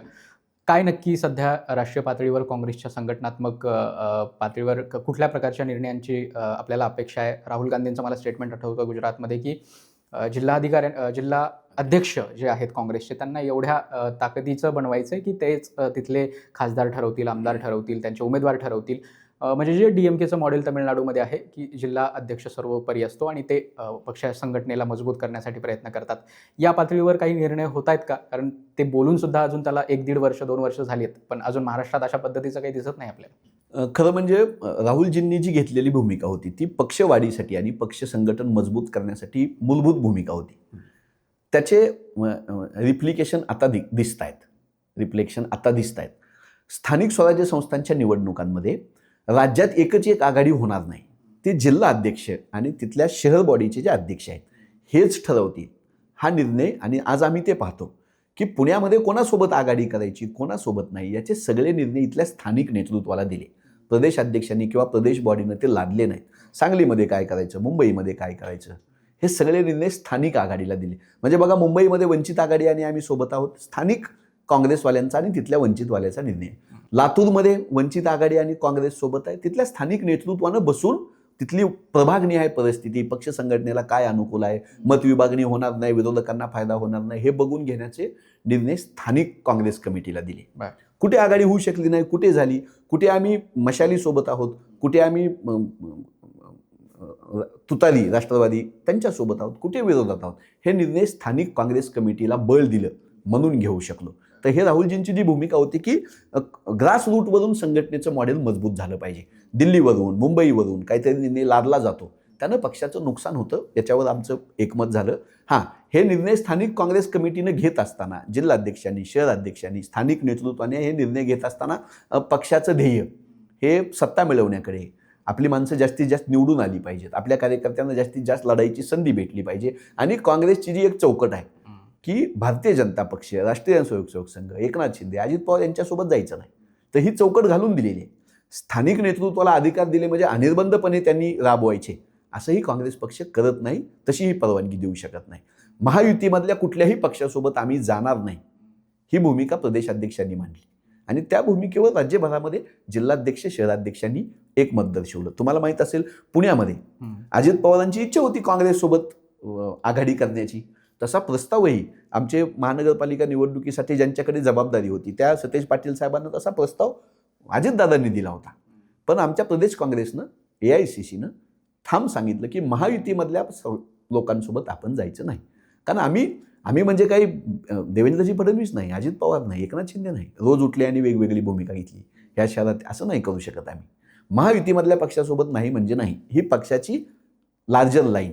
आणि मग स्थानिक नेतृत्वानं निर्णय घ्यावा. तर आम्हाला याचा सुवर्णमध्य साधावा लागतो. तो सुवर्णमध्य साधण्याची संधी म्हणून या महानगरपालिका निवडणुकीत आम्ही बघितलं राहुलजींचा निर्णय हा जिल्हाध्यक्षांना मजबूत करायचं, तर त्याची प्रोसेस चालू झाली. देशभरातल्या जिल्हाध्यक्षांचं मोठं संमेलन खरगे साहेबांच्या, राहुलजींच्या उपस्थितीत, प्रियांकाजींच्या उपस्थितीमध्ये झालं. संघटन मजबूत असलं पाहिजे विरोधी पक्षाचं. त्यामध्ये अनेक त्रुटी राहून गेल्यात का ह्याचा विचार विनिमय झाला आणि त्यानुसार येत्या काळामध्ये स्थानिक कमिट्या ह्या प्रचंड मजबूत झालेल्या दिसतील. स्थानिक कमिट्यांचा उल्लेख केला, पण ज्या प्रकारचं राजकारण स्वतः राहुल गांधी करू पाहत आहेत किंवा एकंदरीत सध्या काँग्रेसचं नेतृत्व करू पाहत आहे ते म्हणजे विचारधारेचं राजकारण. एका बाजूला काँग्रेसची विचारधारा आणि दुसऱ्या बाजूला भाजपची विचारधारा, या दोन टोकांवरचं सध्याचं राजकारण दिसतंय. मग तुम्ही म्हणताय तसं की महायुतीसोबतल्या कुठल्याही घटक पक्षांसोबत जायचं नाही कारण ते भाजपसोबत आहेत आणि दुसऱ्या बाजूला काँग्रेसची विचारधारा. पण याच काँग्रेसच्या विचारधारे काय नक्की ही आत्ताची विचारधारा आहे? अनेक जण म्हणतात की अतिशय कडवट डावी विचारधारा झालेली आहे, त्यामुळं काँग्रेसकडे कोणीही जायला तयार नाही, त्यामुळेच काँग्रेसमधून इतके लोक बाहेर पडतात. आपल्याला असं वाटतं? भारतीय जनता पक्ष आणि RSSवाल्यांना जे विरोध करतायत त्यांना नक्षलवादी म्हणणं, कडवट डाव म्हणणं ही त्यांची फॅशन आहे. कारण ते काय म्हणतात याच्याकडे आम्ही लक्ष देत नाही. पण तुम्ही पहिला प्रश्न जो विचारला की नक्की काय विचारधारा आहे काँग्रेसची, तर साधं आहे की या देशामधल्या अल्पसंख्याकांना कुणी घाबरवलं नाही पाहिजे, हे तर संविधानात आहे. या देशामधल्या आदिवासींना विकासामध्ये मोठा वाटा दिला पाहिजे, आरक्षण दिलं पाहिजे, संविधानात आहे. या देशामधल्या महिलांना 50% सत्तेची संधी दिली पाहिजे, 73-74व्या घटनादुरुस्तीने हे मान्य केलं. किंवा या देशामध्ये जे आर्थिकदृष्ट्या मागास समूह आहेत त्यांच्या कल्याणासाठी संसदेनं राबलं पाहिजे, प्रशासनानं त्यासाठी राबलं पाहिजे. किंवा मनमोहन सिंग साहेब जे म्हणाले होते की या देशाच्या संपत्तीवर पहिला अधिकार हा SC, ST, OBC, महिला आणि आर्थिकदृष्ट्या मागासांचा आहे. हीच भूमिका आम्ही घेऊन जातोय. याच भूमिकेला आम्ही समाजवाद म्हणतोय. याच भूमिकेतून नितीश कुमार असतील, लालू प्रसाद असतील, शरद यादव असतील की JP लोहिया असतील, ही सगळी मंडळी बोलत होती ना. ती काँग्रेसची लोकशाही, समाजवादी, धर्मनिरपेक्षतेचं तत्व आहे. आम्ही बंधुता मानतो. आम्ही मणिपूरमधल्या आदिवासी भगिनी आम्हाला आमच्याच भगिनी वाटतात, काश्मीरमधले भाऊ आम्हाला आमचेच भाऊ वाटतात, तामिळनाडूमध्ये सत्ता असो नसो पण तो माझा बांधव आहे, केरळमधली लोक आम्हाला अख्खी देशद्रोही नाहीत वाटत, आम्ही त्यांना सोबत घेऊन जायची भाषा करतो. किंवा जो राजकीय विरोधक आहे महाराष्ट्रामधला त्याला एकदम राष्ट्रद्रोही, धर्मद्रोही, पाखंडी, राक्षस असं म्हणण्यापर्यंत आमची मजल कधीच जाणार नाही. तर या देशामध्ये जे शाळेमध्ये शिकवलं जातं की भारत माझा देश आहे, सारे भारतीय माझे बांधव आहे, असं म्हणणं हा कडवट डावेपणा आहे का? आम्ही म्हणणार ही आमची विचारसरणी आहे. संविधानाच्या प्रियांबलमध्ये जे आखून दिलेलं आहे तीच आमची विचारधारा आहे. तर त्याच्यामध्ये काही लोकांना त्रास होतो. मग कोण आहेत समोरची लोक? तर दलित समाजातला एक न्यायाधीश बसला म्हणून त्याला बूट फेकून मारणारी लोक आहेत. आत्ता इंदोरमध्ये तो मिश्रा नावाचा एक वकील आहे, त्यानं मनुस्मृती जाळल्याच्या विरोधामध्ये किती आकांडतांडव केलं. बाबासाहेबांचं मूर्ती जाळण्यापर्यंत त्यांची मजल गेली. किंवा 400 जागा आम्हाला निवडून द्या, आम्ही संविधान बदलू असं म्हणणारे 10 खासदार भाजपाचे आम्हाला माहित आहेत ना. किंवा महात्मा गांधींना मी राष्ट्रपिता म्हणणार नाही, त्यांना गोळी मारली हे बरं झालं असं म्हणणारी साध्वी प्रज्ञा सिंग ही भाजपाची खासदार आहे ना. नरेंद्र मोदी साहेब तिच्यासाठी सभा घेतात ना. किंवा नथुराम गोडसे हा महापुरुष आहे असं म्हणणारे कितीतरी भाजपवाले हे पावन करून घेतले. मग एखाद्या महापुरुषाचा, महात्म्याचा, स्वातंत्र्य लढ्याच्या सैनिकाचा खून करणाऱ्यांना महात्मा तुम्ही म्हणणार नाही तर कोणाला म्हणणार? इंग्रजांची माफी मागणाऱ्यांना? का 1942चं आंदोलन मोडून काढतो म्हणणाऱ्या मुखर्जींना? कोणाला म्हणणार तुम्ही महापुरुष? त्यामुळे या देशामध्ये संविधान निर्मितीमध्ये असलेली लोक, त्यांनी दिलेली संविधानातली मूल्ये याच्याशी प्रामाणिक असणं ही आमची विचारधारा आहे. भारतीय स्वातंत्र्य लढ्यामध्ये 18 पगड जातींना, सगळ्या धर्मांना सोबत घेऊन जाऊन 42ची क्रांती यशस्वी केलेली लोक, त्यांनी दिलेल्या मूल्यांची आमची विचारधारा प्रामाणिक आहे. किंवा आदिवासी असतील, महिला असतील, यांच्या लढ्यामध्ये या राष्ट्राचे हित आहे असं समजणारे आम्ही लोक आहोत. म्हणून आम्ही दिल्लीमध्ये येणाऱ्या शेतकऱ्यांना देशद्रोही नाही म्हणत, नक्षलवादी नाही म्हणत, गोळ्या नाही घालत. काँग्रेसच्या काळात मोर्चे झाले नाहीत, काँग्रेसच्या काळात संसदेवर लोक चालून आली नाहीत, आमच्या लोकांना घेराव घालत नव्हते. पळून गेलो का आम्ही? तुम्ही जसं पंजाबमधून पळून आले. त्यामुळे शेतकरी, आदिवासी, दलित, अल्पसंख्याकांचा आवाज ऐकणं याला आम्ही देशभक्ती म्हणतो. आणि ह्या सगळ्यांना देशद्रोही ठरवणं, नक्षलवादी ठरवणं, पाखंडी ठरवणं याला आम्ही राष्ट्रीय स्वयंसेवक संघाचा विचार म्हणतो.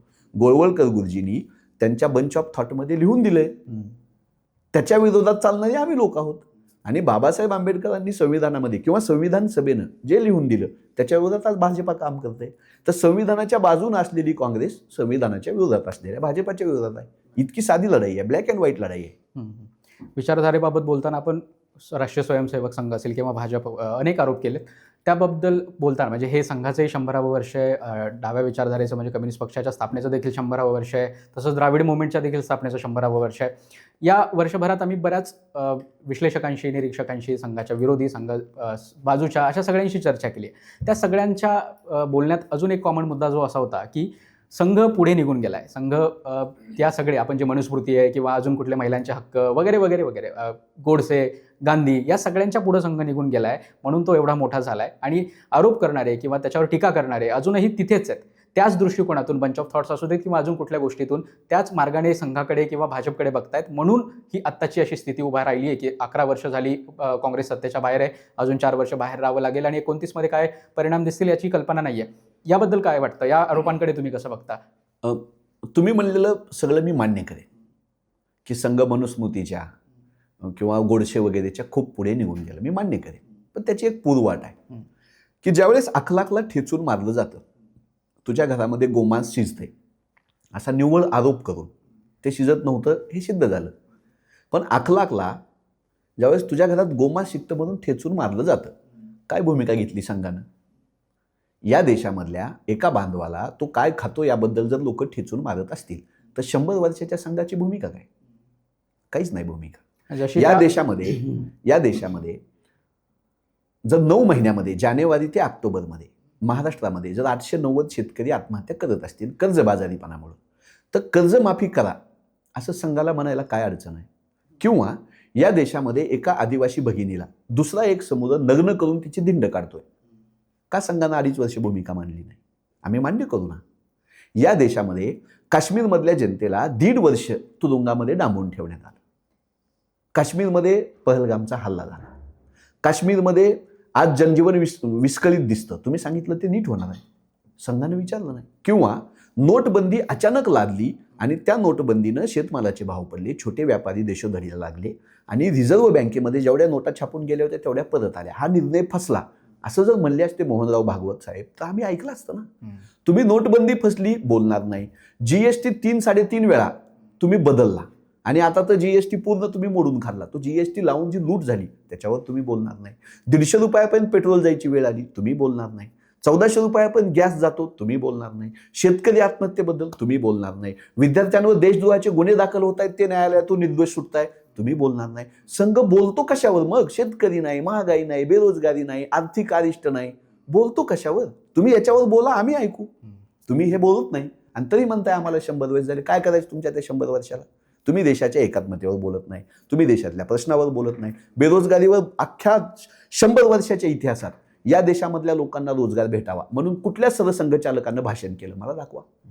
या सगळ्याबद्दल बोलताना की जसा इंडिव्हिज्युअल इन्सिडेंट्सचा उल्लेख झाला बोलताना की एखाद्या मुस्लिम तरुणाला त्याच्यावर मांस वापरतोय किंवा शिजवतोय याचा आक्षेप घेऊन त्याची हत्या करण्यात आली किंवा त्याच्यावर हल्ला झाला.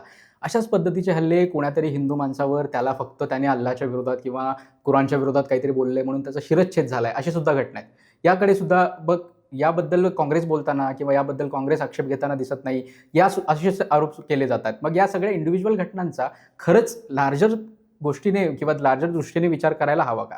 अशा जर इंडिव्हिज्युअल घटना, आणि त्या सगळ्या घटनांमध्ये असं नाही आहे की कोणाला सोडण्यात आले, या सगळ्यांवर खटले दाखल झालेत किंवा अटक झाली आहे, असं सुद्धा आहेच ना. हे बघा, इंडिव्हिज्युअल घटना तुम्ही म्हणाले तर अशा घटना काही सुट्या नसतात. तो या देशामध्ये सत्ताधारी कोण आहेत, ते कोणाच्या बाजून आहेत, कायदा सुव्यवस्था कोणाला सूट देते आणि कुणाला डांबून ठेवते, याच्यावर याचे निर्णय होतात. त्यामुळे ही घटना सुट्टी आहे म्हणून बघता येत नाही. अखलाक अल्पसंख्याक आहे, मुस्लिम आहे, सोडून द्या. अहिल्यानगर जिल्ह्यामध्ये धनगर समाजातला एक मुलगा टेम्पोमध्ये खरेदी विक्री केलेली जनावरं, बाजार समितीच्या पावत्या असलेली जनावरं घेऊन जात होता. त्याला तथाकथित गोरक्षकाने अडवलं, त्याचा व्हिडिओ केला, त्याला प्रचंड मारहाण केली. तो मुलगा घरी गेला आणि त्यानं आत्महत्या केली. 16 वर्षाचा मुलगा होता, धनगर समाजातला हिंदू मुलगा होता. संघानं नाही भूमिका मांडली. जे शेतकऱ्यांच्या आत्महत्येचा मी उल्लेख केला ते का मुस्लिम होते, आदिवासी होते, ओबीसी होते, मराठा होते, दलित होते? तुम्ही का बोलणार नाही? साधं म्हणणं आहे की या देशामध्ये ज्या घटना घडतात त्या सुट्या म्हणून आपण बघायच्या बंद करू. साधं आहे. कुलदीप सिंग सेंगरचा जामीन झाला, कोण होतं स्वागताला? का जामीन झाला? सुप्रीम कोर्टाला आदेश द्यावे लागले. किंवा बिल्किस बानोवरच्या बलात्काऱ्यांना शिक्षेत माफी द्या, सूट द्या. राज्य सरकार गुजरातचं पत्र लिहितंय आणि गुजरातचं हायकोर्ट सोडून देतं. सुप्रीम कोर्टाने त्यांना मध्ये घाला असं म्हणावं लागतं. त्यामुळे या घटना सुट्या नाहीत. शेतकरी, अल्पसंख्याक, दलित, आदिवासी यांच्याबद्दल बहुसंख्याकांनी अन्यायी अत्याचारी वागणं आणि सगळ्या सिस्टीम त्याच्या विरोधात उभा करणं, याच्या विरोधात संघ बोलतो का? 100 वर्षात त्यांनी बोलले का? हे आम्हाला तुम्ही दाखवून द्या. ते होत नाही म्हणून आम्ही संघाच्या विरोधात आहोत. संघातली लोकही माणसंच आहेत, संघातली लोकही भारतीय आहेत, त्याच्यावर आमचा विश्वास आहे. त्यामुळे संघातली लोक आमचे दुश्मन आहेत, वैरी आहेत, त्यांचा निपात करा असली भाषा आम्ही कधी करत नाही. जसं रवींद्र चव्हाण काल लातूरमध्ये म्हणाले की विलासराव देशमुखांच्या आठवणी पुसून टाका, किंवा जसं मोदी साहेब म्हणाले की काँग्रेस मुक्त भारत करून टाका, किंवा गांधी नेहरूंना जसं राक्षसाच्या रूपात दाखवलं जातं असं आम्ही ना सावरकरांबद्दल बोलतो, ना गोळवळकरांबद्दल बोलतो, ना हेडगेवारांबद्दल बोलतो. आम्ही साधं म्हणणं आमचं आहे की या देशातल्या जनतेच्या मूलभूत प्रश्नावर तुमची मांडणी काय, 100 वर्ष झाली तर ती तुम्ही सांगा. सांगत नाही. नाशिकमध्ये तपोवनमध्ये वृक्षतोड होत होती. संघानं म्हणावं ना, संघ पर्यावरणासाठी काम करतो ना, जल जंगल जमिनीमधल्या आदिवासींमध्ये, ज्याला ते कंसात वनवासी म्हणतात, त्याच्यावर काम करतो ना. मग तुम्ही का बोलत नाही अरवली पर्वताच्या वृक्षतोडीबद्दल, का बोलत नाही तपोवनमधल्या वृक्षतोडीबद्दल? हे मुद्दे आहेत आमचे, म्हणून संघाला विरोध आहे. भूमिकांना विरोध आहे आमचा, व्यक्तींना माणसांना विरोध नाही. संघाबद्दल बोलताना अनेक गोष्टींचा आपण उहापोह केलेला आहे, पण यासोबतच हीच विचारधारा किंवा हाच संघ आणि त्याचा पक्ष असलेला भाजप हे गेल्या 11 वर्षापासून सत्तेत आहेत. त्यांना सत्तेतून खाली खेचण्यासाठी किंवा त्यांच्या विरोधात आवाज उठवण्यासाठी नक्की काँग्रेस पक्षाची भूमिका काय, कुठल्या मुद्द्यांना सामोरे घेऊन चालताय? तुम्ही मगाशी जातीय जनगणनेचा उल्लेख केला, जो मुद्दा अनेक वर्षांपासून राहुल गांधी उठवतायत, जो आता केंद्र सरकारने मान्य केला आहे आणि तो जातीय जनगणना येणाऱ्या काळात होईल असं म्हणतायत, 2026-27 पासून जी सुरू होतीये. त्यासोबतच असले अजून कोणते मुद्दे आहेत ज्या मुद्द्यांना घेऊन राष्ट्रीय काँग्रेस पुढे जातीये किंवा काँग्रेस पक्ष या मुद्द्यांवर आवाज उठवेल येणाऱ्या काळात, असं बोल? एक 3 मुद्दे प्रकर्षानं आम्ही लढतोय असं माझं निरीक्षण आहे. आणखी त्यातला पहिला आहे की देशभरामध्ये कृषक समूह जे आहेत, शेती करणारे जे समूह आहेत, ते प्रचंड आर्थिक अरिष्टामध्ये आहेत. फक्त महाराष्ट्रामध्येच आत्महत्या होत आहेत, किंवा महाराष्ट्रातल्याच सोयाबीनला भाव भेटत नाही, किंवा महाराष्ट्रामध्येच ऊसाच्या उत्पादकांचे प्रश्न आहेत असं नाही. देशभरामध्ये मध्य प्रदेशमध्ये चना उत्पादक असतील, पंजाबमधले गहू उत्पादक असतील, दक्षिण भारतामधले तांदूळ उत्पादक असतील, महाराष्ट्रातले सोयाबीन आणि इतर अनेक पिकांचे उत्पादक असतील, डाळीचा प्रश्न मोठा आहे. तर ह्या सगळ्यांमध्ये देशातला शेतकरी एका मोठ्या आर्थिक अरिष्टाला सामोरे जातोय. या शेतकऱ्यांच्या प्रश्नावर आम्ही काम करतोय. शेतकऱ्यांना हमीभावाचा कायदा झाला पाहिजे म्हणून आम्ही बांधतोय. शेतकऱ्यांच्या शेती उत्पादनासाठी लागणारी जी वस्तू आहेत, खतं आहेत, बी बियाणं आहेत, अवजार आहेत, त्याच्यावर जो अन्यायकारक GST बसवला आहे, त्याच्या विरोधात देशभरामध्ये काँग्रेस पक्ष लढतोय. शेतीच्या शेतमालाच्या साठवणुकीचे प्रश्न, बाजार समित्यांमधल्या सुधारणेचे प्रश्न, त्याच्या वाहतुकीचे प्रश्न, या शेतकऱ्यांसाठीचं कर्ज देण्याचं असेल किंवा कर्जमाफीचा प्रश्न असेल, या सगळ्या मुद्द्यांवर आम्ही लढतोय. या देशामधला शेतकरी हा अत्यंत वाईट काळामध्ये सर्वाधिक रोजगार आजही शेतीमध्ये मिळतोय, आणि शेती मजबूत झाल्याशिवाय बेरोजगारीच्या प्रश्नाला भिडता येणार नाही, यावर माझ्या काँग्रेस पक्षाचा विश्वास आहे. शेतीच्या अरिष्टावर आम्ही बांधतोय, त्यातून आम्हाला लोकांमध्ये जायची मोठी संधी आहे. दुसरं आहे की 45 ते 46% हा बेरोजगारीचा दर आहे. राहुलजी असतील किंवा प्रत्येक प्रदेश काँग्रेस कमिटीचे अध्यक्ष असतील, संसदेमध्ये आमच्या खासदारांची भाषणं बघा की नवा रोजगार निर्माण होत नाही, नवे उद्योग येत नाहीत, इन्व्हेस्टमेंट होत नाही, आणि त्यानं बेरोजगारीचं प्रमाण वाढलं. तुम्हाला आठवत असेल, बरोबर 1 वर्षापूर्वी दावोसला देवेंद्रजी फडणवीस गेले होते, उदय सामंतजी उद्योगमंत्री गेले होते, 15 लाख कोटीचे MOU साईन केले म्हणून सांगितलं होतं. 1 वर्ष झालं, एक उद्योग दाखवा आम्हाला. पुण्यामध्ये कोणती नवी कंपनी आली, मुंबईमध्ये कोणती नवी कंपनी आली? त्यामुळे बेरोजगारीच्या प्रश्नावर या सरकारचं अपयश हे आम्हाला मांडायचं, लोकांमध्ये घेऊन जायचं. पोटा पाण्याचे प्रश्न आहेत, लोकांच्या हाताला रोजगार भेटत नाही. हे आमचे आकडे नाहीत, तटस्थ सरकारी यंत्रणांनी दिलेले आकडे आहेत की बेरोजगारीचा दर 42% आहे.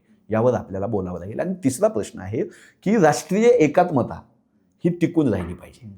आपल्याला मतं मिळत नाहीत तो प्रदेश म्हणजे विरोधी, आपल्याला मतं देत नाहीत ते समूह म्हणजे विरोधी, असं नाही झालं पाहिजे. संविधानाच्या चौकटीमध्ये इथला राष्ट्रवाद उभा राहिला पाहिजे, इथली एकात्मता टिकली पाहिजे. शेतीचं अरिष्ट, बेरोजगारीचा प्रश्न आणि राष्ट्रीय एकात्मता हे 3 मुद्दे घेऊन आम्ही काम करतोय.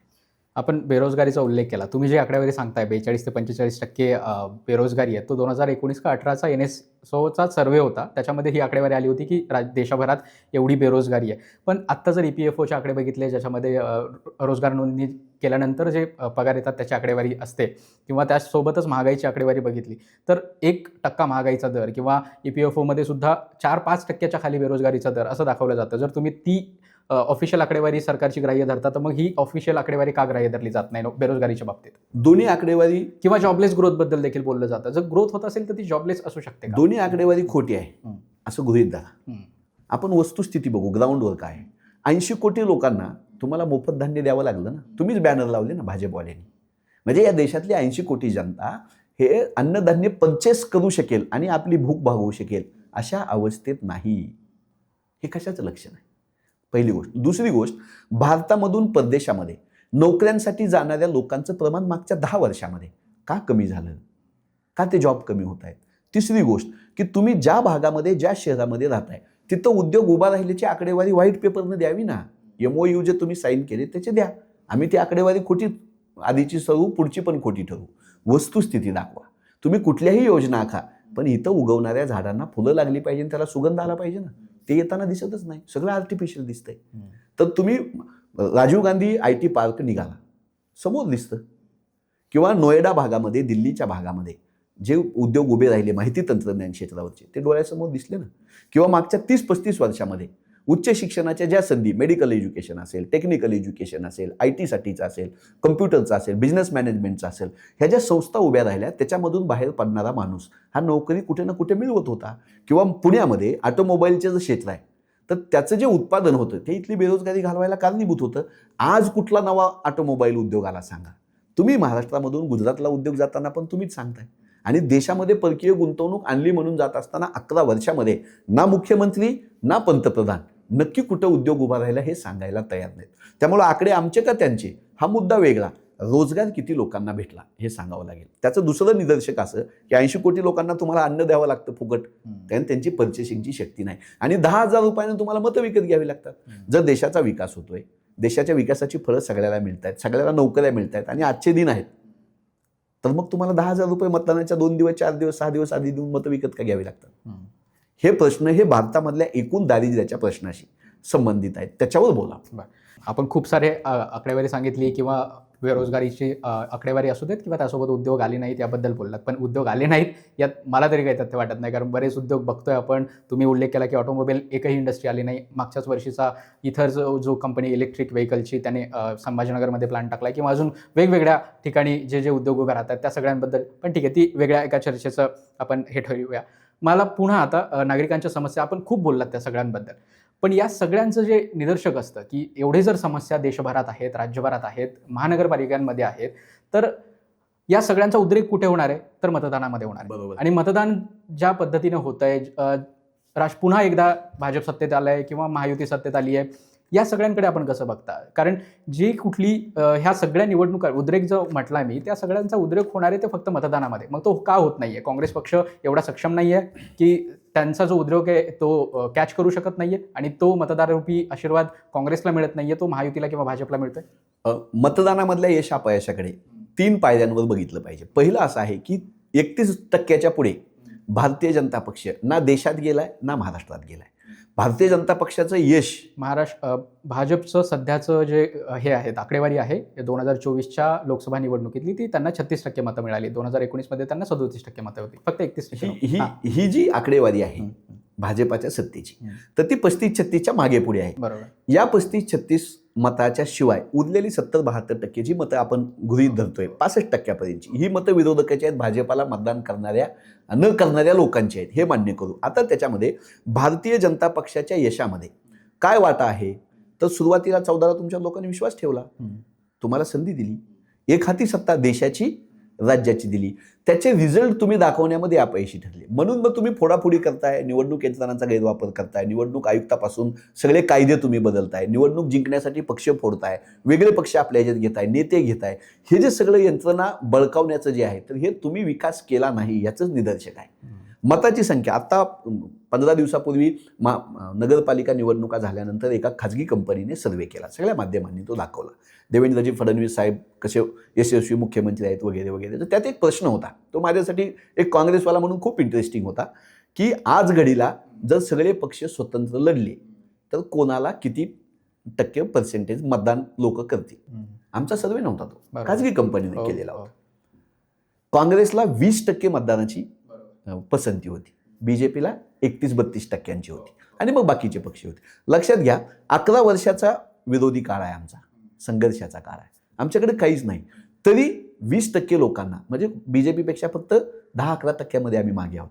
काँग्रेसमधून बीजेपीत गेलेले, यंत्रणांचा गैरवापर केलेले, आयुक्तांना सोबत धरलेलं, पैशाचा तुम्ही कल्पना करू शकत नाही. एका मताला 6-7 हजार रुपये देण्यापर्यंत महायुतीमधल्या पक्षांची मजल गेली. तर ते 10-12% विकत घेतलेले, धमकावलेले, काँग्रेसमधून घेतलेल्या लोकांची मतं आहेत. 11 वर्षाच्या सत्तेनंतरही बीजेपी आणि आम्ही सोबत आहोत. जनाधारात बीजेपी आणि आम्ही सोबत आहोत.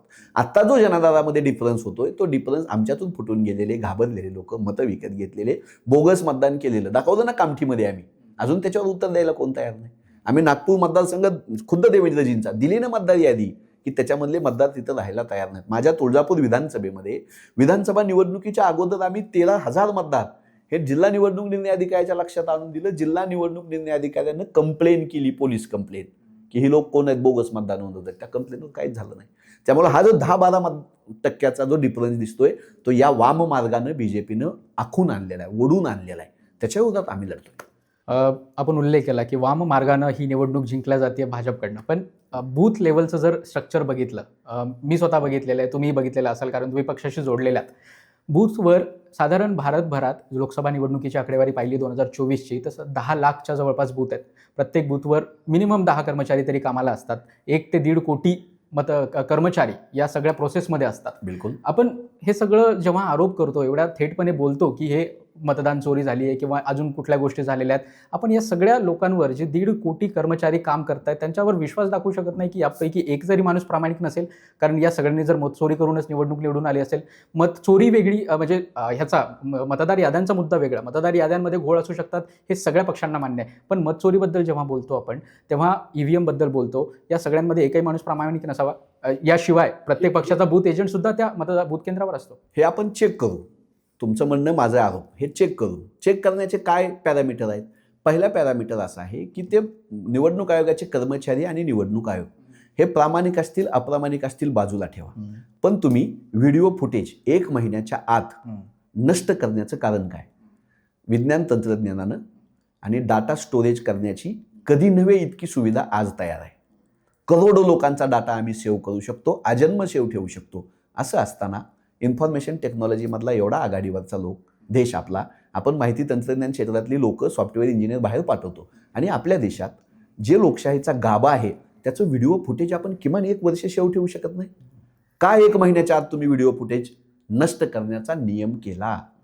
विचारायचा नाही प्रश्न. 1. 2. ज्या मतदार याद्यांवर आम्ही आक्षेप घेतले ती मतदार यादी आमची नव्हती. ती मतदार यादी आम्ही निवडणूक आयोगाला मागितली आणि निवडणूक आयोगाने ती आम्हाला दिली. ती देताना सॉफ्ट कॉपी कुठेही दिलेली नाही. एवढे का मागास झालो आपण? माहिती तंत्रज्ञान क्षेत्रातला इतका मोठा ध्रुव ताऱ्यासारखी आपली लोक जगभरात काम करतात. सिलिकॉन व्हॅलीमध्ये भारताच्याच माहिती तंत्रज्ञान क्षेत्रातल्या मनुष्यबळाचा डंका वाजतो आणि आपल्या इथं निवडणुकीची मतदार यादी सॉफ्ट कॉपी देऊ शकत नाही? नका देईना. तुम्ही प्रिंट काढून आम्हाला दिल्या. त्या प्रिंट काढून दिलेल्या अनेक मतदारांना आम्ही असं दाखवलं की हा माणूस इथे राहत नाही, हा माणूस इथे येत नाही, ह्या माणसाचं ID कार्ड नाही. त्याच्यावर निवडणूक आयोगानं आज तागायत काहीही उत्तर दिलं नाही. ते सोडा. दुसरं, आम्ही काही जिवंत माणसं असं दाखवली की त्यांनी लोकसभेला मतदान केलं, वर्षानुवर्षे ते त्या बूथला मतदान करतायत आणि अचानक विधानसभेला त्या मतदाराचं नाव वगळण्यात आलं. त्यानं नाव वगळायची विनंती केलेली नसताना ती माणसं उभा केली. आळंद मतदारसंघातली माणसं उभा केली का? त्याच्याबद्दल काय म्हणणं आलं नाही. आणि ज्यावेळेस SIR तुम्ही मतदार याद्या शुद्ध करायच्या म्हणून आणल्या, त्याच्यामध्ये तुम्ही आधार कार्ड हे करत नाही, गृहीत धरत नाही. तुम्ही त्यांना बांगलादेशी म्हणताय, इकडचे म्हणताय, तिकडचे. मग 11 वर्षामध्ये ज्या ज्या निवडणुका झाल्या, मग त्या बिहार असो, बंगाल असो, महाराष्ट्र असो, मुंबईमधल्या असो, इथं तुम्हाला बांगलादेशींची मतं चालली. त्यावेळेस नव्हतं शोधायचं. 11 वर्षामध्ये घुसखोर घुसत असताना गृहमंत्री काय करत होते? त्यामुळं मतदार याद्यामध्ये जिवंत माणसं मृत म्हणून दाखवणं, अस्तित्वात नसलेली माणसं आहे म्हणून दाखवणं, फुटेज नष्ट करणं आणि निवडणूक आयोगाच्या कमिटीमध्ये, निवडणूक आयोगाचा जो आयुक्त नेमायचा आहे त्या कमिटीमधून विरोधी पक्षनेत्याला काढायचं काय कारण होतं? माफ करा, सुप्रीम कोर्टाच्या जजला वगळायचं कारण काय होतं? विरोधी पक्षनेता, सुप्रीम कोर्टाचे जज आणि पंतप्रधान. काय अडचण होती? तुमचा सुप्रीम कोर्टाच्या जजवर सरकारचा विश्वास नाही, बदललं आणि 2 सरकारची माणसं घेतली. त्यामुळं तुम्ही मताची टक्केवारी वाढली कशी हा प्रश्न विचारतोय, उत्तर देत नाही. फुटेज का नष्ट करताय, उत्तर देत नाही. मतदार याद्यांमध्ये मेलेले जिवंत असलेले घोळ आहेत, तुम्ही त्याच्यावर उत्तर देत नाही. एकच वॉर्ड पुण्यामध्ये, दत्ता धनकवडे म्हणून माजी महापौर आहेत, अजितदादांच्या पक्षाचं काम करतात, त्यांचा वॉर्ड 4 वॉर्डमध्ये विभागला. नाराज होते ते. का केलं असं? सगळे सत्ताधाऱ्यांच्या सोयीचे वॉर्ड निर्माण करणार तुम्ही. आम्ही ज्यावेळेस हिमाचल प्रदेशमध्ये DBTनं काय पैसे लोकांना द्यायचं म्हणलो तर निवडणूक आयोगानं आम्हाला बंदी घातली. हिमाचल प्रदेशमध्ये निवडणूक आयोग वेगळा न्याय देतं आणि बिहारमध्ये 9 दिवस अगोदर पैसे द्यायची परवानगी देतं. तर निवडणूक आयोगावर आमचा प्रश्न आहे आणि ते व्हॅलिड प्रश्न आहेत. त्यातला एकही प्रश्न हवेतला नाही. याच्यात सुप्रीम कोर्टामध्ये रीट आहेत आमच्या. अनेक माणसं आमची कोर्टात गेलेली आहेत. अनेक माणसं महाराष्ट्रातल्या याद्या घेऊन पण आम्ही कोर्टात गेलेलो आहे. कोर्टात लढतोय. पण निवडणूक आयोग ही एक स्वायत्त यंत्रणा आहे. त्याच्यावरचे प्रश्न हे त्यांनीच उत्तरं दिली पाहिजे. कोर्टात जा, संसदेत जा, नियम बदला. निवडणूक आयोग हीच एक कॉन्स्टिट्युशनल इन्स्टिट्यूट आहे. तर त्याच्या लोकांनी समोर यावं. सांगितलं होतं 7 दिवसाच्या आत राहुलजी गांधी यांनी माफी मागावी, नाहीतर आम्ही गुन्हा दाखल करू, असं निवडणूक आयोग, केंद्रीय निवडणूक आयोग म्हणाले होते. आता 7 महिने होत आले, का नाही गुन्हा दाखल केला? मग राहुल गांधी बदनामी करतायत निवडणूक आयोगाची, म्हणून तुम्ही का कोर्टात गेले नाही? का त्यांना कोर्टात खेचलं नाही? तुम्ही मूग गिळून गप्प बसताय, उत्तरं देत नाही आणि तरी निवडणुका पुढे रेटताय. त्यामुळे निवडणूक आयोगाच्या हाताखाली काम करणाऱ्या मंडळीवरचा हा विश्वास नाही. हा निवडणूक आयोगानं आम्ही उपस्थित केलेले जे प्रश्न आहेत त्याची उत्तरं दिली नाहीत म्हणून आम्हाला शंका आहे. तर पारदर्शक लोकशाही, पारदर्शक निवडणुका हा मुख्य गाभा आहे ना. तर त्याच्यावरच घाला घातला जात असताना आम्ही शांत कसं बसायचं? बरोबर. सरकारी संस्थांचा दुरुपयोग हा काही भाजपने आणलेला हे नाही आहे. भाजपने त्याचं खूप जास्त प्रमाणात वापर केला असं म्हणू शकतो. पण हा सगळ्याच सरकारांनी वापरलेलं तंत्र आहे आणि तेच आता भाजप मोठ्या प्रमाणात वापरते हे बघतोय. मग तुम्ही प्रभाग रचनेचा उल्लेख केला. प्रभाग रचना प्रत्येक पक्षानं आपल्या सोयीचीच आखलेली आहे. हे आत्तापर्यंत अनेक महापालिका निवडणुका असू देत किंवा जिल्हा परिषदांचे गट असू देत किंवा अजून कुठले गट असू देत, त्या सगळ्यांमध्ये दिसून आलं. भाजपानं हे मान्य करावं की आधी जसं होत आलं तसंच आम्ही करतोय, आम्ही वेगळे नाही. आम्ही दिलेली आश्वासनं खोटी होती. संघाचे संस्कार हे अंधश्रद्धा आहे. सांगा ना, जे आधी वाईट चालत आलं त्याच्यापेक्षा वाईट आम्ही करू, हा जर देवेंद्र फडणवीसांचा दावा असेल तर मग आम्ही राजकारण सोडतो. करावं त्यांनी तसा दावा. आपण दुसरा उल्लेख केला की जी आयुक्त निवडण्याची समिती आहे, निवडणूक आयुक्त निवडण्याची समिती आहे, त्याच्यामध्ये आत्ता पंतप्रधान आहेत, केंद्रातला एक मंत्री असतो, ज्याच्यात आत्ता अमित शहा आहेत आणि विरोधी पक्षनेते असतात, ज्याच्यामध्ये आत्ता राहुल गांधी आहेत. ही समिती जी आली आहे ती 2024च्या सुप्रीम कोर्टाच्या जजमेंट नंतरच आलेली आहे. अनुप बरनवाल केस मला वाटतं त्याच्यामध्ये होती आणि त्यानंतर ही समिती स्थापन करण्यात आली होती. पण त्याच्यापूर्वी जर आपण बघितलं निवडणूक आयुक्त नेमण्याची कशी प्रक्रिया होती, तर त्यामध्ये फक्त पंतप्रधान राष्ट्रपतींना नाव सुचवायचे केंद्रीय मंत्रिमंडळाच्या सल्ल्याने आणि ते आयुक्त नेमणूक केली जायची. मग ती जास्त प्रोसेस बेटर होती का आत्ताची प्रक्रिया बेटर आहे, ज्याच्यामध्ये ॲटलिस्ट काही मांडण्याचा मग तो विरोध असला तरी अधिकार आहे? आणि यासोबतच दुसरा प्रश्न असा होता की जर सुप्रीम कोर्टाचे न्यायाधीश सर्व न्यायाधीश जर त्या समितीमध्ये असतील, ती समिती तेव्हा निष्पक्ष होते असं आपलं म्हणणं असेल, तर मग सेंट्रल व्हिजिलन्स कमिशनमध्ये सुप्रीम कोर्टाचे जज सर्व न्यायाधीश असतात, त्यासोबतच सेंट्रल इन्फॉर्मेशन कमिशनमध्ये सुप्रीम कोर्टाचे सरन्यायाधीश असतात. अशा अनेक संघटना आहेत ज्याच्यामध्ये सुप्रीम कोर्टाचे सरन्यायाधीश असतात नियुक्ती प्रकरणामध्ये. मग तेव्हा त्या संस्थांवर विश्वास दाखवला जात नाही, तेव्हा फक्त या प्रकरणामध्ये वेगळा न्याय का केला जातो? मी भारतीय संविधान मानणारा नागरिक आहे आणि या देशाच्या सगळेच म्हणजे मी ह्याचमुळे प्रश्न करतोय. भारतीय संविधानाच्या चौकटीत ज्या स्वायत्त संस्था उभ्या केल्या त्या स्वायत्तच असल्या पाहिजे असा आग्रह असलेला कार्यकर्ता आहे. आता तुम्ही जो प्रश्न केला, विरोधकांनी काय आक्षेप घेतले, त्याला सत्ताधारी काय प्रतिसाद देतात, हा कळीचा मुद्दा आहे. ज्यावेळेस EVM काँग्रेस पक्षानं आणलं त्यावेळेस लालकृष्ण अडवाणी साहेब असतील, अरुण जेटली साहेब असतील, सुषमा स्वराज असतील, यांनी आक्षेप घेतले. निवडणूक आयोगाच्या आयुक्तांना डेमो द्यावा लागला. संसदेमध्ये चर्चा झाली. भारतीय जनता पक्षानं घेतलेल्या आक्षेपाचं निराकरण करण्यासाठी 1 महिना डिबेट चालत होता संसदेमध्ये. आज त्याचे चर्चेचे पुरावे आहेत. ऐकलं ना विरोधकांचं, केले ना बदल. व्हीव्हीपॅट कसं आलं? आम्हाला स्वप्न पडलं नाही, आम्ही आणलं असं झालं नाही. मागणी केली विरोधकांनी की ते निपक्ष असलं पाहिजे, आमचा विश्वास नाही. दिला ना निवडणूक आयोगाने प्रतिसाद. निवडणूक आयोगाला विरोधी पक्षाचं ऐकावं लागलं. इथं निवडणूक आयोग भेटायला वेळ देत नाही आम्हाला. याच प्रकारचा प्रतिसाद निवडणूक आयोगाने 2018 साली सुद्धा दिला होता. त्यांनी दाखवलं होतं, मशीन ठेवली होती की जर ती हॅक होत असेल तर करून दाखवा, पण तिथं कोणी गेलं नाही. ती मशीन आम्हाला आमच्याच कंडिशनवर आम्ही देणार, आम्ही पाहिजे तेवढाच वेळ देणार, असं का म्हणताय? आम्ही महिनाभर चर्चा केली ना संसदेमध्ये, तुम्ही ज्यावेळेस आक्षेप घेतले त्यावेळेस. त्यामुळे निवडणूक आयोग विरोधकांना प्रतिसाद काय देतं हा कळीचा मुद्दा. एक दुसरं, सुप्रीम कोर्टाबद्दल तुम्ही विचारलं की जजेस आणि त्यांची विश्वासार्हता कमिट्यामध्ये आहेत. बरोबर. 2 पक्ष फोडले महाराष्ट्रातले, सुप्रीम कोर्टापर्यंत वाद गेला. तो मिटायला पाहिजे होता विधानसभेमध्ये. सुप्रीम कोर्टात जायचं काही कारण नाही, तो विधानसभेच्या अध्यक्षाचा अधिकार होता. नाही मिटला, तो गेला सुप्रीम कोर्टात. ते पक्ष फोडून तयार झालेलं सरकार 1.5 वर्ष चाललं. नंतर ते सरकार जाऊन आता 1 वर्ष झालं, सुप्रीम कोर्टाचा निकालच आला नाही. माझी पिढी ज्यावेळेस सुप्रीम कोर्टाच्या स्वायत्ततेवर बोलेल किंवा सुप्रीम कोर्टाच्या जजच्या विश्वासार्हतेवर बोलेल त्यावेळेस हा प्रश्न कळीचा उपस्थित होईल. कोणी उत्तर द्यायचं? सुनवाईच झाली नाही. आता कधी होईल ते पण माहीत नाही. झाली सुनवाई, काय करायचं? उशिरा मिळणारा न्याय हा अन्यायच असतो. मग काय बोलू मी सुप्रीम कोर्टाच्या जजच्या विश्वासार्हतेबद्दल? माझ्या पिढीनं घड्याळ आणि धनुष्यबाण हा कोणीतरी दुसरं चोरून घेऊन गेलेलं बघितलं.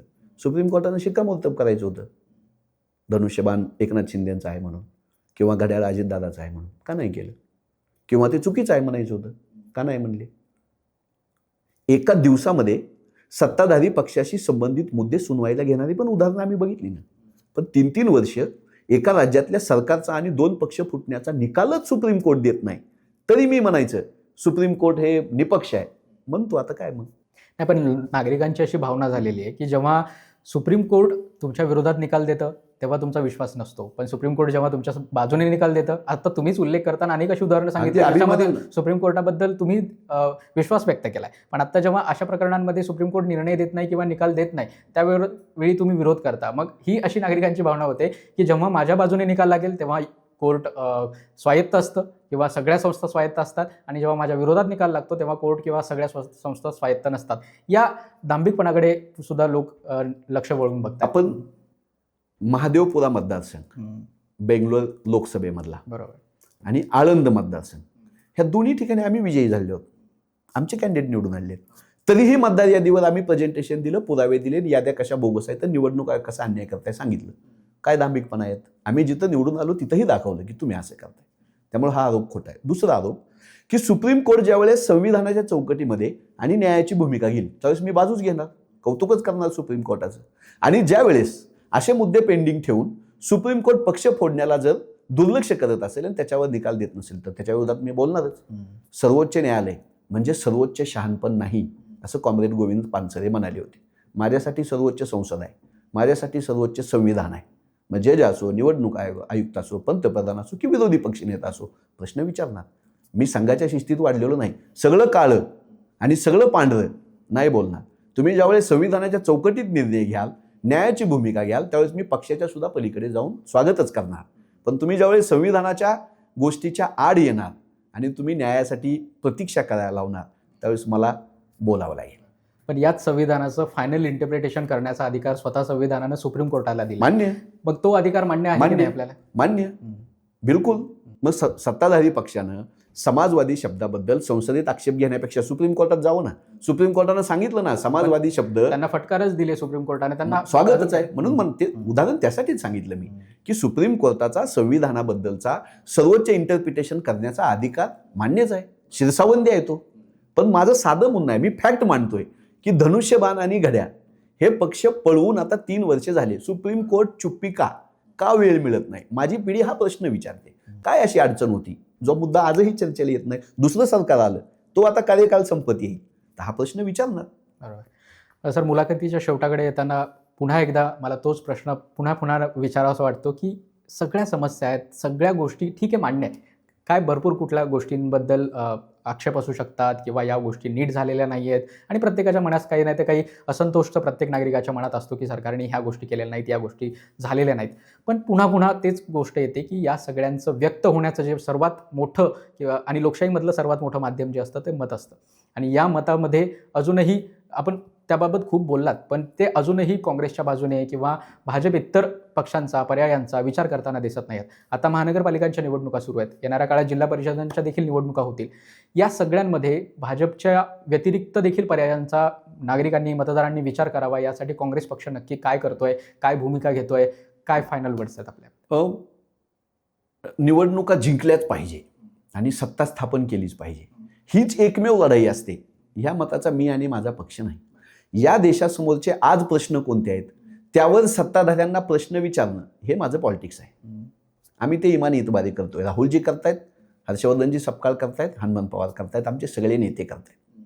त्यामुळे पहिली प्रायोरिटी सत्ता जिथं चुकते, जिथं कमी पडते किंवा सत्तेचा वरवंटा ज्या समूहावर फिरवला जातोय त्याच्या विरोधात रस्त्यावर असणे, सभागृहामध्ये आवाज उठवणे, माध्यमांमध्ये बोलणे, प्रश्न विचारणे, याला आम्ही पॉलिटिक्स म्हणतो. ते आमचं नीट चालू आहे. 1. 2. सत्ता मिळवणं हे कुठल्याही राजकीय पक्षाचं ध्येय असतं, आमचंही आहे, आम्ही नाकारत नाही. ती मिळवण्यासाठी संघटन बांधणं, विचारांची पेरणी करणं आणि प्रचार यंत्रणा राबवणं, ताकदीनं निवडणुका लढणं, रोज काम करतोय त्याच्यावर आम्ही. नॉट नेसेसरी की उद्याच तुमची सत्ता येईल. लढावं लागेल. भारतीय जनता पक्ष लढत होता वर्षानुवर्ष आमच्या विरोधात, आम्हीही लढू.